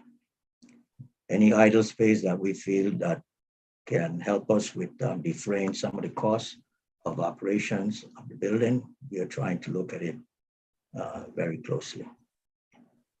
Casino Control Commission exercised their additional option for another year until the beginning of October 5, 2022, ending on October 4, 2023. Our strategic plan, a draft to be presented to the CEO by September 1, the task force by September 30th, and to the board by October, November 2022. We are presently in discussions with the university, Dr. Davies. This is the Exhibit A. As you can see, Department of Justice is the one that's really delinquent in the rental arrearages and the electrical arrearages. Mr. Chairman, that ends my report. What did they say, Mr. Nibs? What are they telling you? Department of Justice. Well, I had a meeting with the AG about a week and a half ago in regards to, she has had some issues with what we were charging her per square foot. You'll have to have Ms. Glendinning follow up on the arrearages. She's the one that is in contact with finance and OMB. I'm trying to understand what is she saying to you in terms of making the payment, particularly about the electric. I mean, in the past we've heard departments say that they need to go to property and procurement for leasing and stuff, but the electric charge, what is she saying? She doesn't have the money. What is she saying? I'm saying I'm going to let Ms. Glendinning, because she's the one that handles that area. My discussion with the AG was solely on the cost for rental and renovations. And she has had complaints. So Ms. Glendinning, could you respond to the payment of the electrical charges? So sure. She had a discussion with you about complaints without talking about the arrearages? So at that time, my mind was not focused on that. I was focused on something else. Okay. Okay.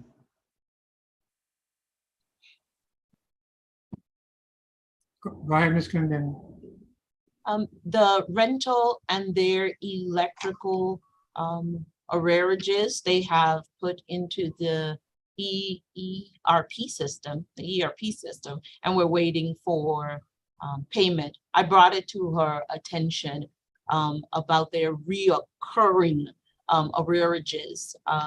Every other tenant we spoke to, as you can see, it's cleared up. Pleasant's check is in the mail, so they're the ones that have this reoccurring arrearages. And again, when she complained about how much we want to charge per square foot in the new lease, we did speak about her arrearages.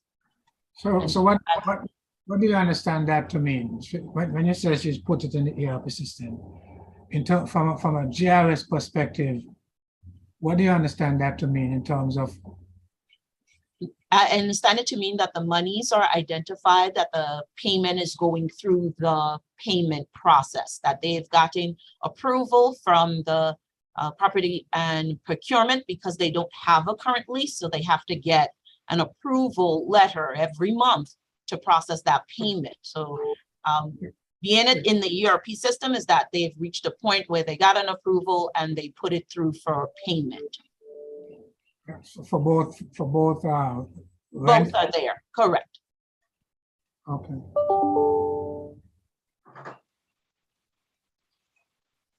For the full amount? Yes, Chairman Board. So there's no dispute about the amount, just. No, there is not. Okay, all right, go ahead. Okay. Thank you. Chair, I had a point from the same issue on the payment. In the June 17th meeting, I had requested a copy of documents related to the 80,000 in arrear from Ms. Gomes to be provided. And it looks like the number has gone up, but I didn't see the documents. Maybe I missed it. I did make a request. It is in the minutes of the meeting, but I don't see the documents. Made a request for what?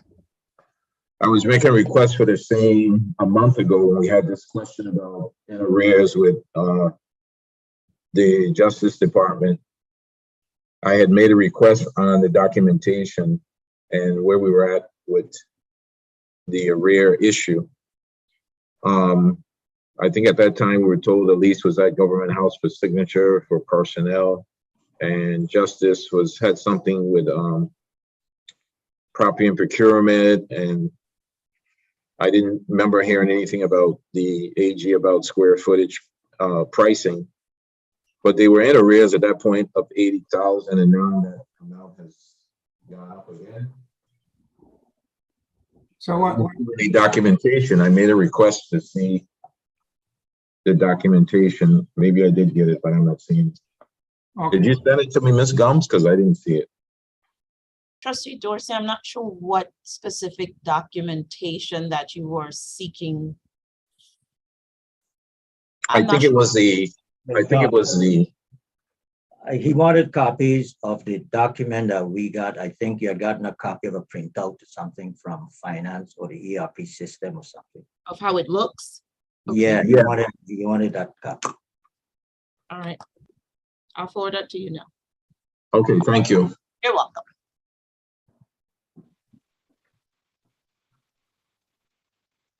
So the other question, Chair, Mr. Nibs, so are we making a payment to the vendor? Is that the understanding that we're making a payment, or we're not paying anything to HTT, the contractor there?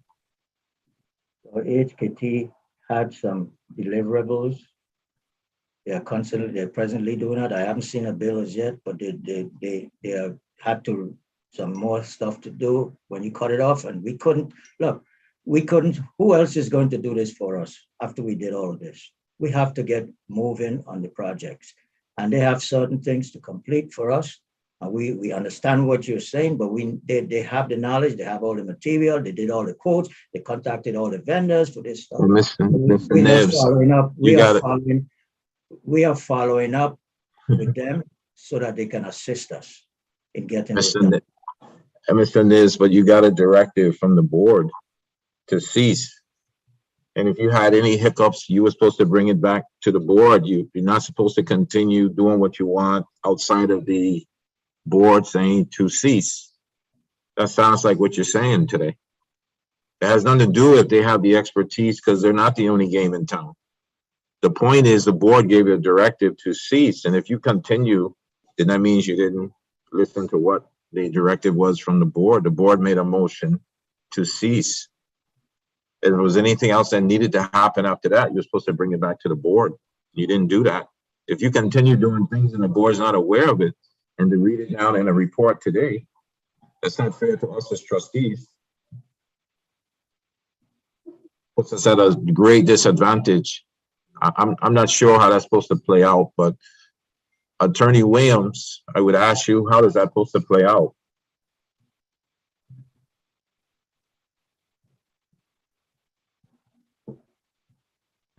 Good morning, Trustee Dorsey. I would need a chance to review the motion that was passed by the board that you're referenced into, and I can send that to you in a memo once I'm finished reviewing it. Well, send it to the chair to send to all of us, because I know we voted on it. There was reasons why at the time. I think the motion was by Trustee Russell, but there were reasons why we said to cease. So if you continue and we said to cease, then that's going opposite. No, we've been down this road before as trustees. Okay. The contract has been canceled.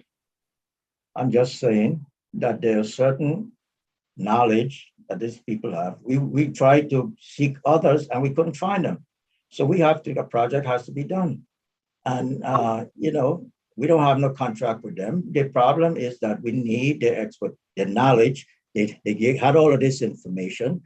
You know, they have to sit down and discuss it with us and see if their recommendations are solid. They had all these calls. They met with all the vendors. They did everything.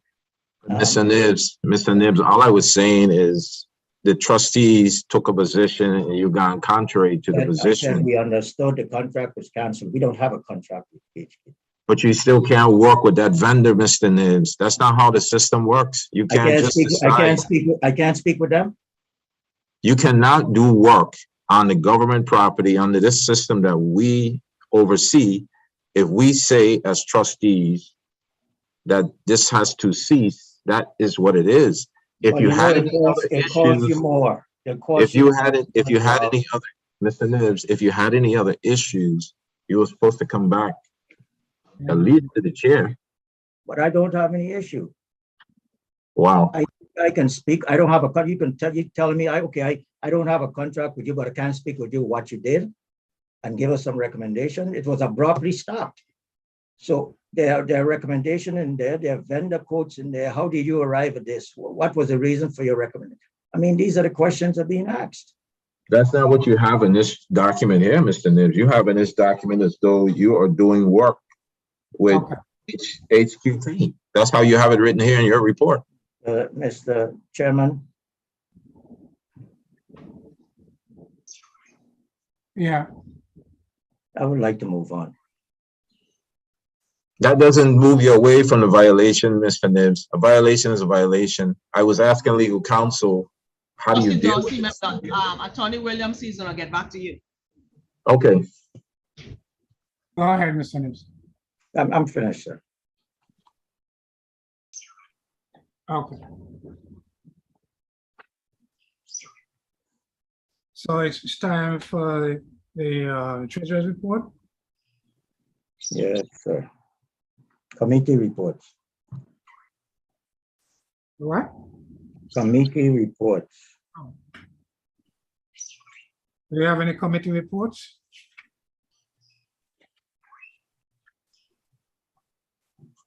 None from the policy. None from the policy. The investment committee met on August 2nd.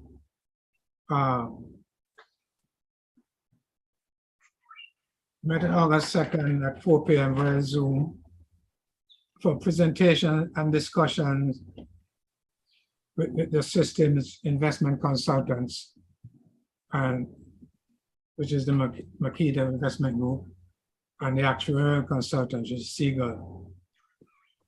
Makita presented its recommendation to revise the system asset allocation policy and posture in light of the $3.8 billion additional cash contributions expected from the GERS funding note.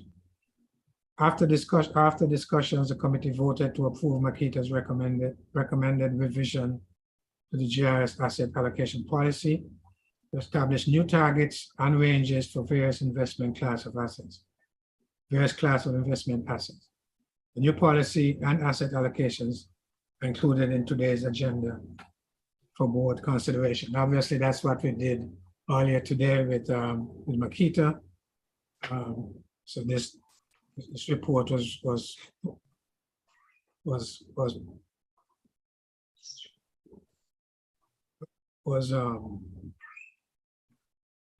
prepared prior to this switch. This obviously has prepared prior to this switch in the agenda. So. The board, at the committee, we also received presentation of various funding options from Seagull to address the potential future cash flow due to the unevenness of the contributions from the funding node.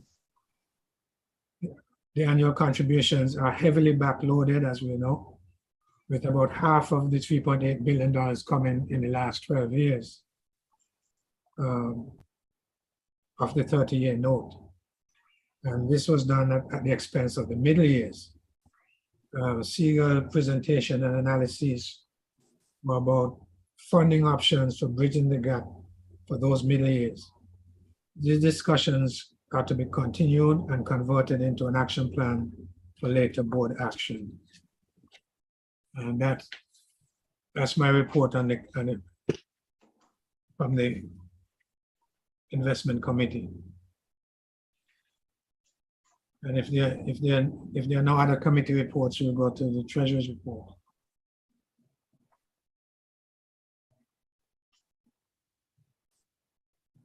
Good morning, board chair, other trustees. Good morning. I will share my screen.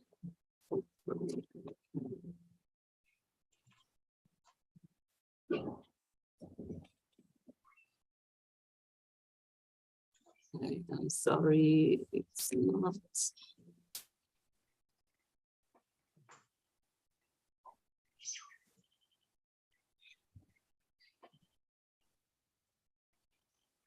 I'm not sure why it's not sharing. Let me try again.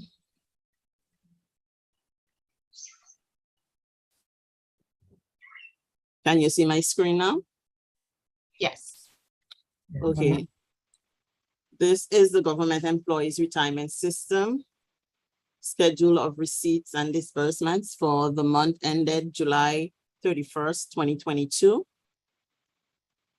We have collected employer retirement contributions of 12.9 million. Year to date, we have collected 84.8 million. Employee retirement contributions, 6.8 million. Year to date, 44.4 million. So for the month of July, we collected 21.3 million. Year to date, we have collected 230 million. Our disbursements, our annuity payments, we disbursed 22.5 million for the month of July. Year to date, 223,982,000. Administrative expenses for the month of July is 1,446,690. Year to date, 12,108,122. So we have refunds of contribution, 110,426. Year to date, 6,604,441. We have a total disbursement in July of 24,121,476. Year to date, 242,962,634. So we have net cash deficit in the month of July of 2,742,826. Year to date, net cash deficit of 12,679,526. Our administrative expenses for July up to July year to date is 76% of fiscal 2022 budget. We have withdrawn from the portfolio up to July 31st, 120 million for the use in paying our obligations. For the Havenside Mall, we have collected 355,524. Year to date, 2,893,806.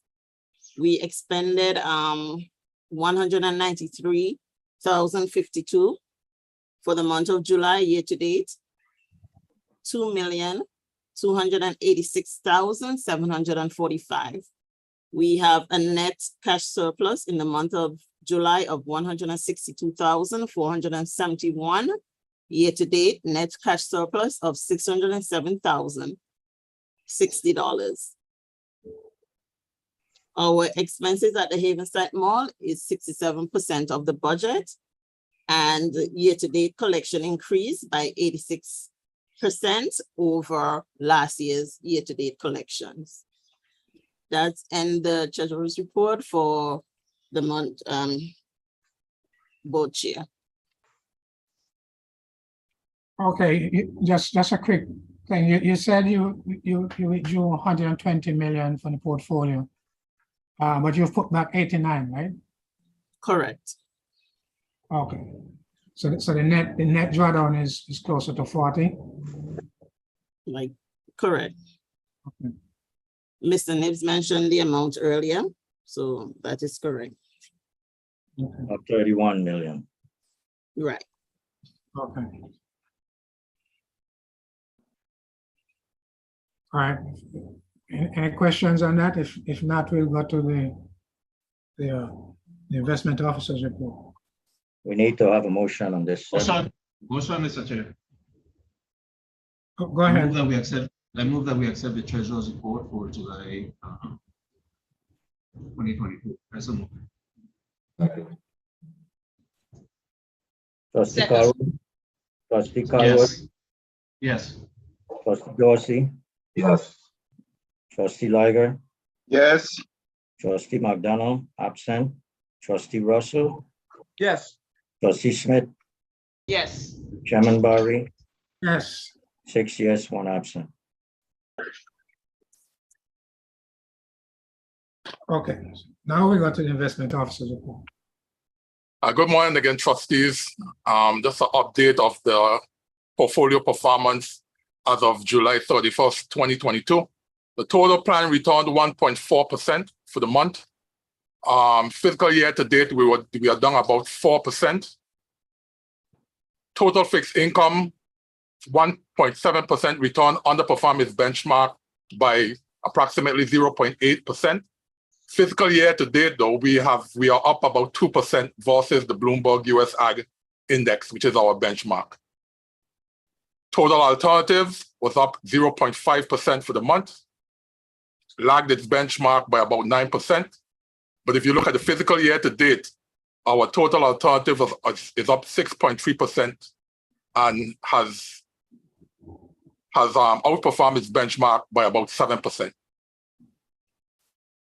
How does that translate into dollars for the month?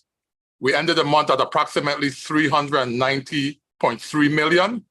That excludes the member loans program, which was about $15 million, the office complex, which is valued about $8 million, and our St. Thomas office complex, St. Croix office complex, which is valued about $3.3 million. If you look at the activity for the month, we began the month at approximately $400 million. We had a net cash flow of $15 million, which was on withdrawal for benefits and expenses. We had income of $714,000. We had a gain in the portfolio of about $5 million, which brought us to the ending market value of $390.3 million approximately. Fiscal year to date, we began at approximately $437 million. The net cash flow, we were just discussing it. We drew down $120 million. We had that $89 million contribution from the funding note. So that net, as we discussed, is $31 million approximately. We had income of about $7.1 million for the fiscal year to date. We saw a loss in value of the portfolio to the tune of about $22 million. That has brought us to that ending market value of $390.3 million as of the end of July 31st, 2022. As it relates to fees, calendar month to date, we paid $102,000.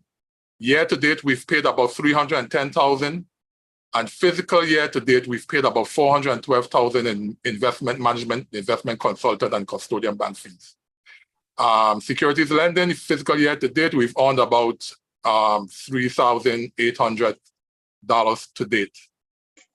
And Mr. Chairman, trustees, that concludes my report as to the performance of the fund as of July 31st, 2022. Happy to answer any questions. Any questions? Okay. Hearing none, get a motion to accept. Motion, Mr. Chair, I move that we accept the investment report dated July 31st, 2022, as presented. I so move. Second. Trustee Colwood, Yes. trustee Dorsey, Yes. trustee Liger, Yes.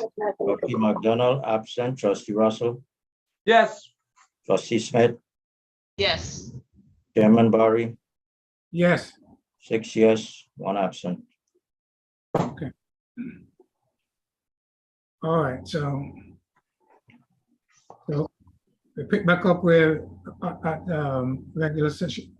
Item number A, new business. First item is the nomination and selection of vice chair of the GERS Board of Trustees. I'm not sure what that process is. We just take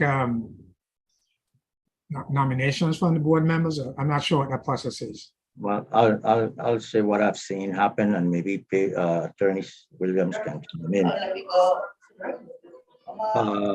There are usually nominations from the floor, and then there's usually a secret ballot.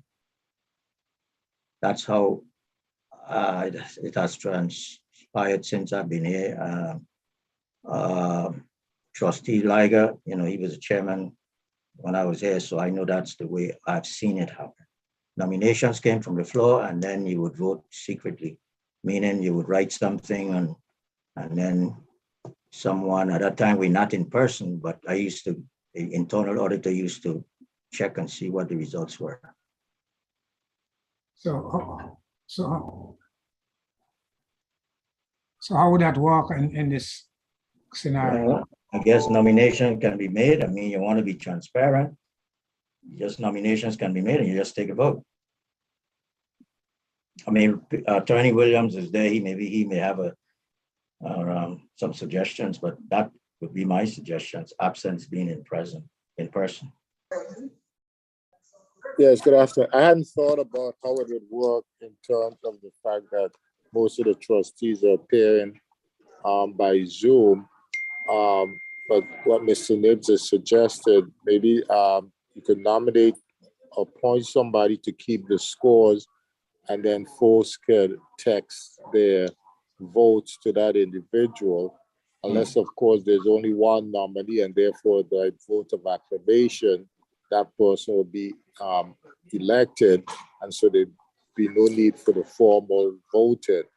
But just off the top of my head, that seems to be the way that you may want to proceed. Yeah, I think Attorney Williams that recommendation, I think, is on point. Maybe they can text it to Ms. Cooley, someone independent, text it to Ms. Cooley, and then, or if you want, you can text it to me. But I think that would be the way to go right now. That suggestion, I think, is what I would recommend. I have a problem with that. I think to select a vice chair, we need to meet in person and talk to everybody. I would like to talk to Ms. Smith and Mr. Calwood. I don't want to do it this kind of way. And I think we should go back to in-person meetings because we have to discuss things among ourselves. I think we could do it that way. I don't like the impersonal thing when we selecting a vice chair or we're making changes within the board. So that's my view. Okay. I think we need in person. So that's my feeling right now. Okay, that's one feeling.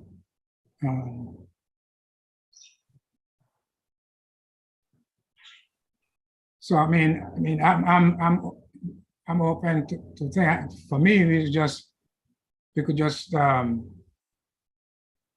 get nominations and we text it to you, Mr. Nibbs? Good.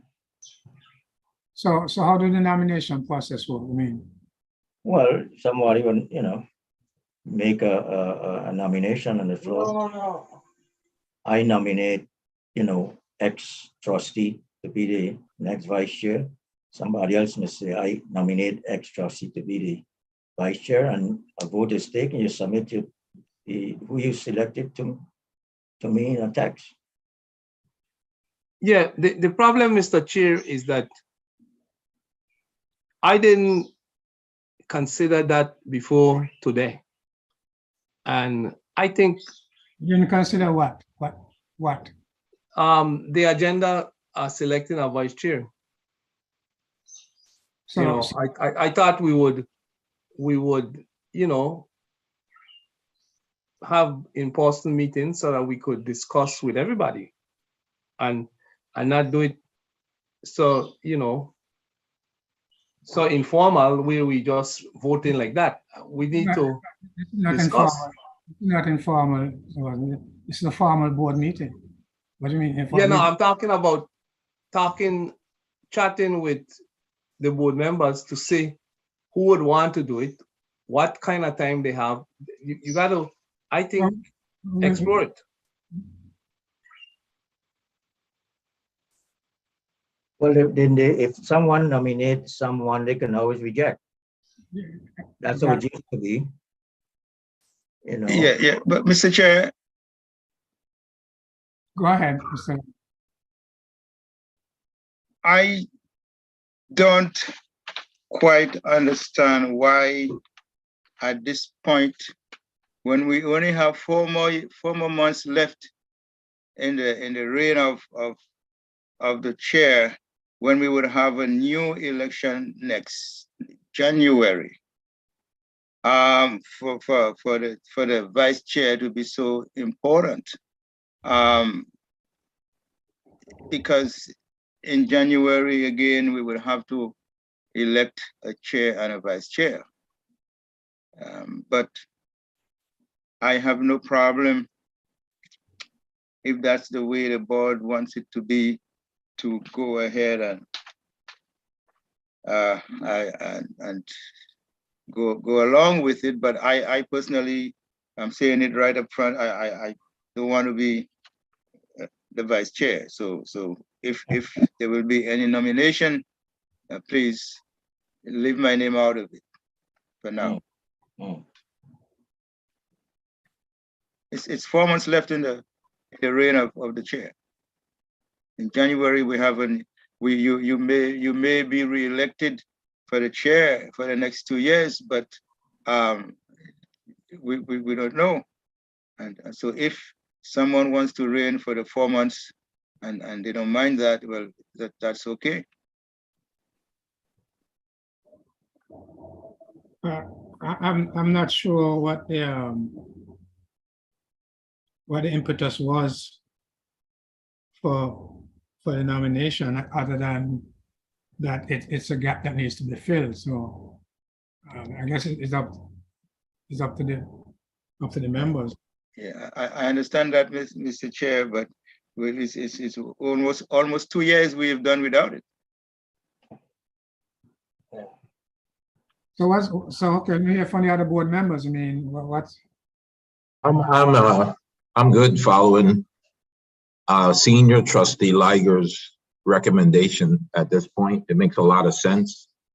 He's been around probably the longest, so he makes a lot of sense. I really do bear down and listen to what he has to say. So I'm in agreement with him as well. So we could just wait. We've already gotten a whole term. So I didn't realize it was so close. Trustee Liger, so thanks for that information, but I'm on page with you. Yeah, and I joined Trustee Liger's plan. Simply, when we do elect a chair, or if the same chair, we then elect the assistant. Just do it one time. So I with that. Vice. Vice Chair, yeah. Sorry, yeah. Okay, Carlwood, Smith, trustees. I can go with 4 months. Make it as far 4 months. Okay. I agree. Okay. So I don't know if we don't need any board action on this, right, Mr. Nibbs? It's the board determined. Okay. All right. So we go to approval of Seagull's proposal to conduct the experience study. And I guess we could do 4 and 5 as part of the same. We could do 4 and 5. I would prefer to do it separate, sir. Totally two different things. Okay. Need a motion for Need a motion to do it? I would recommend that you have 2 different motions. Okay.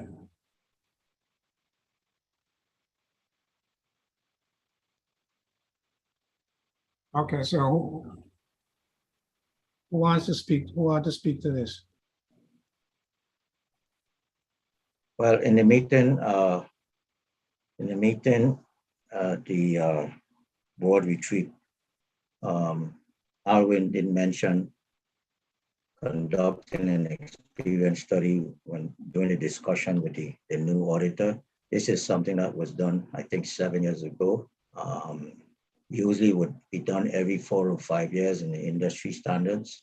And I've been here since it was done. And the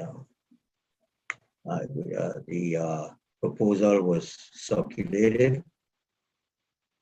So what he's trying to do is just to make sure that his numbers, he wants to go back and do an in-depth study of the system in regards to demographics and all of that stuff, assumptions that will be made to make sure that they're on point.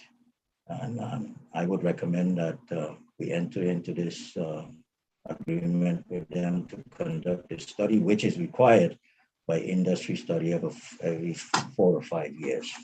The cost is $36,000. This is in line with what they submitted and was paid last time. Okay, I mean, just for the benefit of who listening, this is intended to address the basic assumptions that go into the evaluation that they have to do every year, right? Right. You have to do assumptions about return on investment, assumptions about, you have the actuarial assumptions that need to be updated, and you have the financial assumptions that have to be. So, and as you say, in the best practices require that we revisit those assumptions, be revisited periodically, and it's 4 to 5 years is appear to be the norm. Right. When was the last one done? When was the last update done? 7 years ago, so it had to be 2015. 7 years ago? 7. Okay, so in 2015. So it's definitely time for review, and I guess it's particularly important now, especially given the funding note and the implications for that on insolvency and all that kind of stuff. So, all right. So I think the need for the study is apparent and clear. So just a question of whether we want to approve, to give the go-ahead for Seagull to conduct it. Mr. Chair, who did the one before and what was the cost? Same thing. Seagull did. They've been our actuary. And the cost was, I think, about the same amount, 35,000, something like that. Okay, so that, and they give us a timeline? It should be completed within maybe 8 weeks after Okay. receiving the final ended valuation. Okay, it's not an audit, right? It's just an evaluation of our investment portfolio, right? No, it's not an evaluation of the portfolio. Assumptions. It's an update of the assumptions that they use to prepare the evaluation. Oh, okay. Okay. The valuation is a present value, the present value valuation of a lot of future costs and benefits, and they have to make. Right. Okay. Okay, so you need a motion to approve that? So Chair, I have a question before your motion. And Mr. Nibbs, the one that was completed last time was, you said it was done 7 years ago? Hello? Yes, sir. Okay, can I get a copy of it? Yes, sir. When you get a chance, you can leave it by security for me. I appreciate it. Okay, Trustee Russell, go ahead with your motion. I move that we approve Siegel's what you don't call it the evaluation, but the assumptions moving forward. You're approving their proposal to conduct the experience study. Yep, I so move. Good. Second. Trustee Colwood, Yes. Trustee Dorsey, Yes. Trustee Liger, Yes. Trustee McDonald, absent. Trustee Russell, Yes. Trustee Smith, Yes. Chairman Barry, Yes. 6 yes, 1 absent. Okay, and number 5. Number 5, approval of the preliminary assumptions in the actuarial valuation presented in the board retreat. This was presented to the board, discussions were had, and questions were asked, and was need to, nothing is going to change. I spoke with Alwyn. If anything was going to be changed with his assumptions, he said no. He's just waiting for the audited financial report from the auditor, but nothing is going to change. So this was presented in the board retreat, discussed, and it's brought before the for approval of the preliminary assumptions that were made in the report. Mr. Nibbs, when we Yes. approve earlier in the meeting, we didn't approve the assumptions. When we approve the Well, it was an investment committee meeting and now it's being brought before the board. No, but when we approve it earlier in this meeting, we didn't approve No, assumptions with that? No. This is actuary versus the investment. What we approved was the investment. This is Siegel. Okay. This is the actual. Okay. Trustee Russell, before was Makita which you approved on those 3 options. Yeah, I know. This is a different scenario now. Oh, I thought they were working in tandem when they came to the retreat, but I don't mind approving that too. This one now. So let's go. Yeah, that's fine. Yeah, they have to work. They have to work close together. So, could I get a motion? Motion, Mr. Chair, I move that we approve the preliminary assumptions in actuarial valuation presented at the board retreat. Second. Colwood, Yes. Trustee Dorsey, Yes. Trustee Liger, Yeah. Trustee McDonald, absent. Trustee Russell, Yeah. Trustee Smith, Yes. Chairman Barry, Yes. 6 yes, 1 absent. Okay. And then the last item in the regular session is to rescind resolution number 53-2014 to lift the moratorium on alternative investment program.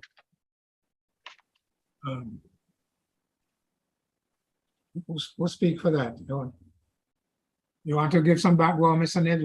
What's the? I think in the board retreat trustee, I think it was Darcy asked that this be placed on the agenda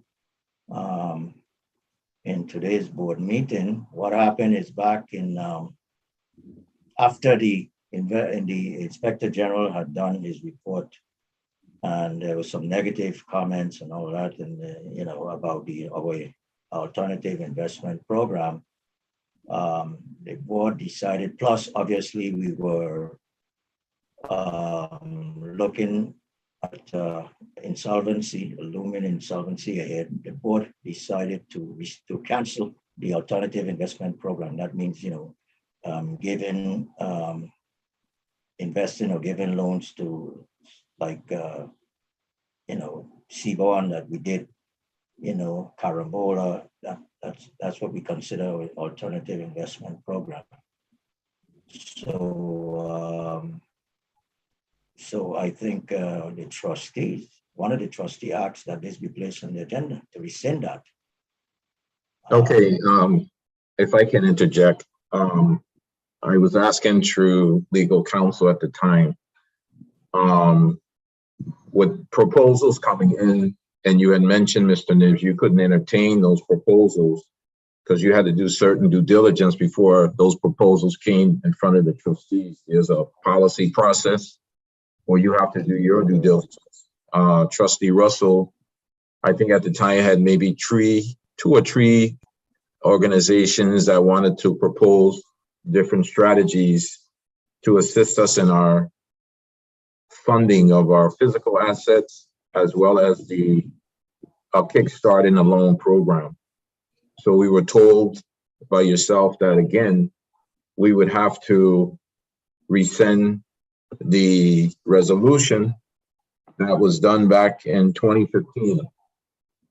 So that's why I asked to put it on the agenda, because in order to go forward with looking at developing our physical assets or any other capital items related to this outside of a lease arrangement that was mentioned with the hotel development arrangement, that we would have to rescind this resolution 53-2014 on alternative to rescind the moratorium on alternative and the alternative investment program. So that's why I requested it to be on the agenda based on communication with yourself and council going forward. So I guess today we'll decide if that's what we want to do as trustees. We'll decide that today. Trustee Russell can speak on his proposals he was proposing. He even tried to do it through the policy committee. So he can speak on that. But I was just trying to say, if we're going to get engaged, and I even think the proposal by the governor, it still might come under the same category if he's using an institution that we have to get involved with. Again, Mr. Nibs, I would assume you have to do your due diligence of what he's proposing to us, even as the governor, to re-kick or restart the loan program. So that's all that was about.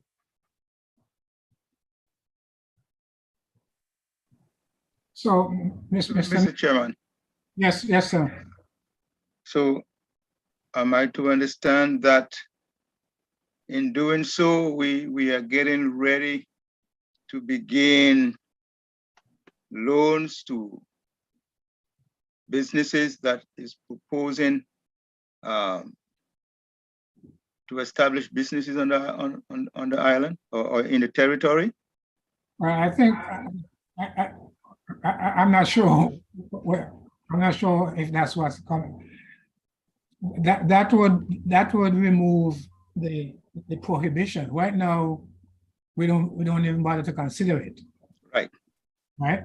So I assume what I understand this to be is to saying that we no longer have a prohibition, but that doesn't mean that we have to take everything that comes through the door. I mean, we still have to do our own due diligence and make individual decisions as to on particular things. So, But my question, my reason for asking this question, Mr. Chair, is because we are going to have some criticism and a lot of it if we are opening to make loans, even if we never do it. But if that's what we are proposing to do, when in truth and in fact we have we don't we are saying we are not quite ready to reinstate the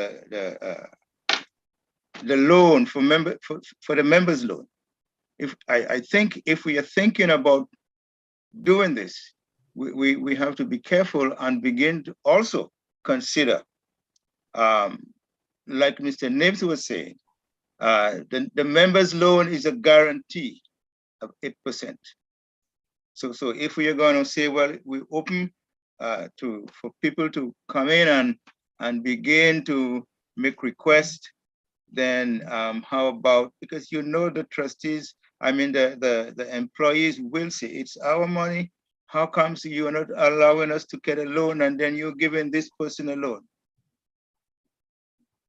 So we need to consider this. That's.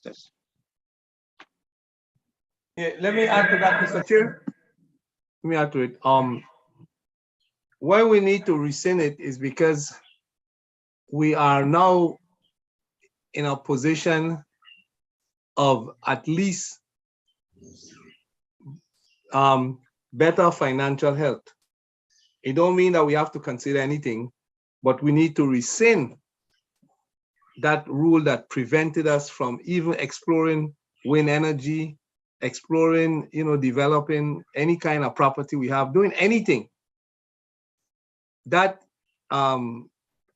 prohibition prevented us. And all we want to do is open up the lines of communication without making any commitments, Trustee Liger. And I think it's absolutely necessary that we open it up, because I tried to have a meeting just to explore options for the system. Wind energy was a big one, and but we couldn't do it because of the prohibition. So I am definitely in favor of rescinding that prohibition. Okay. Mr. Trustee Russell, I don't think it's fair to make an argument that says we only open it up for discussions. I mean, if we don't think we're in a position to entertain a project, I don't think we should. We may as well just not hear it at all. I don't think we should say we're open to discussions on a particular category of projects, knowing full well that we don't think we're in a position to approve them, given our situation. So, if we're going to remove the restrictions, it has to be that we're saying, the message we're saying is that we're ready to entertain them. And that would be a misdirection, to put it kindly. I mean, so the question we have, in my view, is whether we think we're ready financially and everything, given where we are and all the discussions we've had about the hurdle we have to pass to make sure we get past the low points in the funding note. I don't think we are ready to get into that level of risk again at this point in time. That's my personal view on it. So. Yeah, can I just say this in terms of Trustee Liger is making a very valid point. And I would just say this, and I've said it before, even if we open a program, my position, and I've always said for the record, we should not be using system money to do the past type of investments that were done with the system. I'm not going to get into if they were bad or good. My position is I will still stick on point. If individuals want to come and do business similar to the hotel project, it has to be a give and take where they're basically doing 100% of any funding that needs to be done. If they want to lease something or do a public-private partnership, they will be paying for those fees because of the, in a sense, getting that relationship with the system, and the system would be getting some type of income coming in. I've also said, and Mr. Nibs just testified, and we all know about the administrative fees that used to be covered through the central government, which is a big number. If in fact the Senate takes that on during this budget process, which it looks like they might, that differential, that could indirectly be the monies that would be needed, or just requesting a direct allotment for the 2 districts from the central government or the plan sponsor to kick it in place. But I agree with Trustee Liger. I'm not pushing any plan, and I've said this to retirees and actives who have confronted me. My position has been that the system itself, even with this new bond, can't support a loan program or loaning out any other monies for any purpose right now. So I'm looking for the Senate to appropriate that money. If in fact Senator Gittin, Senator Ville wants that done, or the governor wants it done, I'm looking for them to appropriate that money, whatever it is. It's 10 million, 15 million, 20 million. And I agree with Ms. Moorhead. I think we should start with retirees who are on a fixed income, whatever program we come up with. I think they should be getting the first bite at the apple. So I definitely agree with that. But I agree with Trustee Liger. If we do open it up, I'm not looking for any dollars to come from the system. We're just not there, and we all know that. So that wouldn't be prudent for any of us to do. So that's my position. But I just requested a chair to be on the agenda, so at least we can have the discussion. Thank you. Okay. So I go make the motion to rescind the resolution that prevented alternative investments to be considered by the system. I so move. okay, we have a motion. Is there a second? That's resolution 53-2014. Trustee Russell. Okay. That's Well, that's resolution 53-2014. It's titled the moratorium on the alternative investment program. And I amended to 52. Particularly name my motion. 53-2014. And you want to, this is the moratorium on the alternative investment program. Right, to rescind it. Yes. So I so move, Mr. Chair. Second. Trustee Colwood, No. Trustee Dorsey, Yes. Trustee Liger, No, Trustee McDonald, absent. Trustee Russell, Yes. Trustee Smith, No. Trustee Barry, No. 2 yes, 4 no, 1 absent. Okay.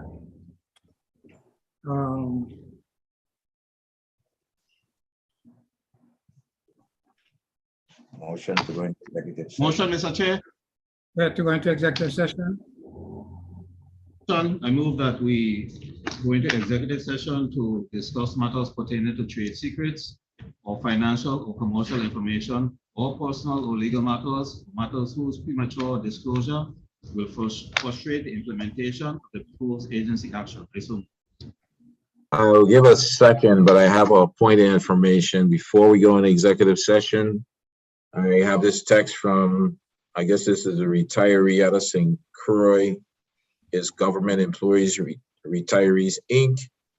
As the president, can your board put on record the possibility to file a complaint with the PSC? Our coming up meetings, as stated by VIA represented in Guyana, the problem with the phone and the internet stems from the numerous WAPA outages. Each outage lowers VIA's system, and they have major difficulty raising it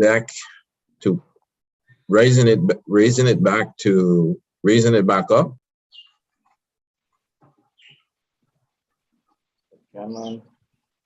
So what are you asking us to do?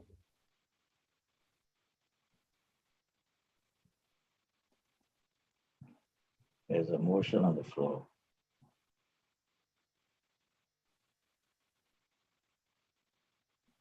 Did you get a second for the motion?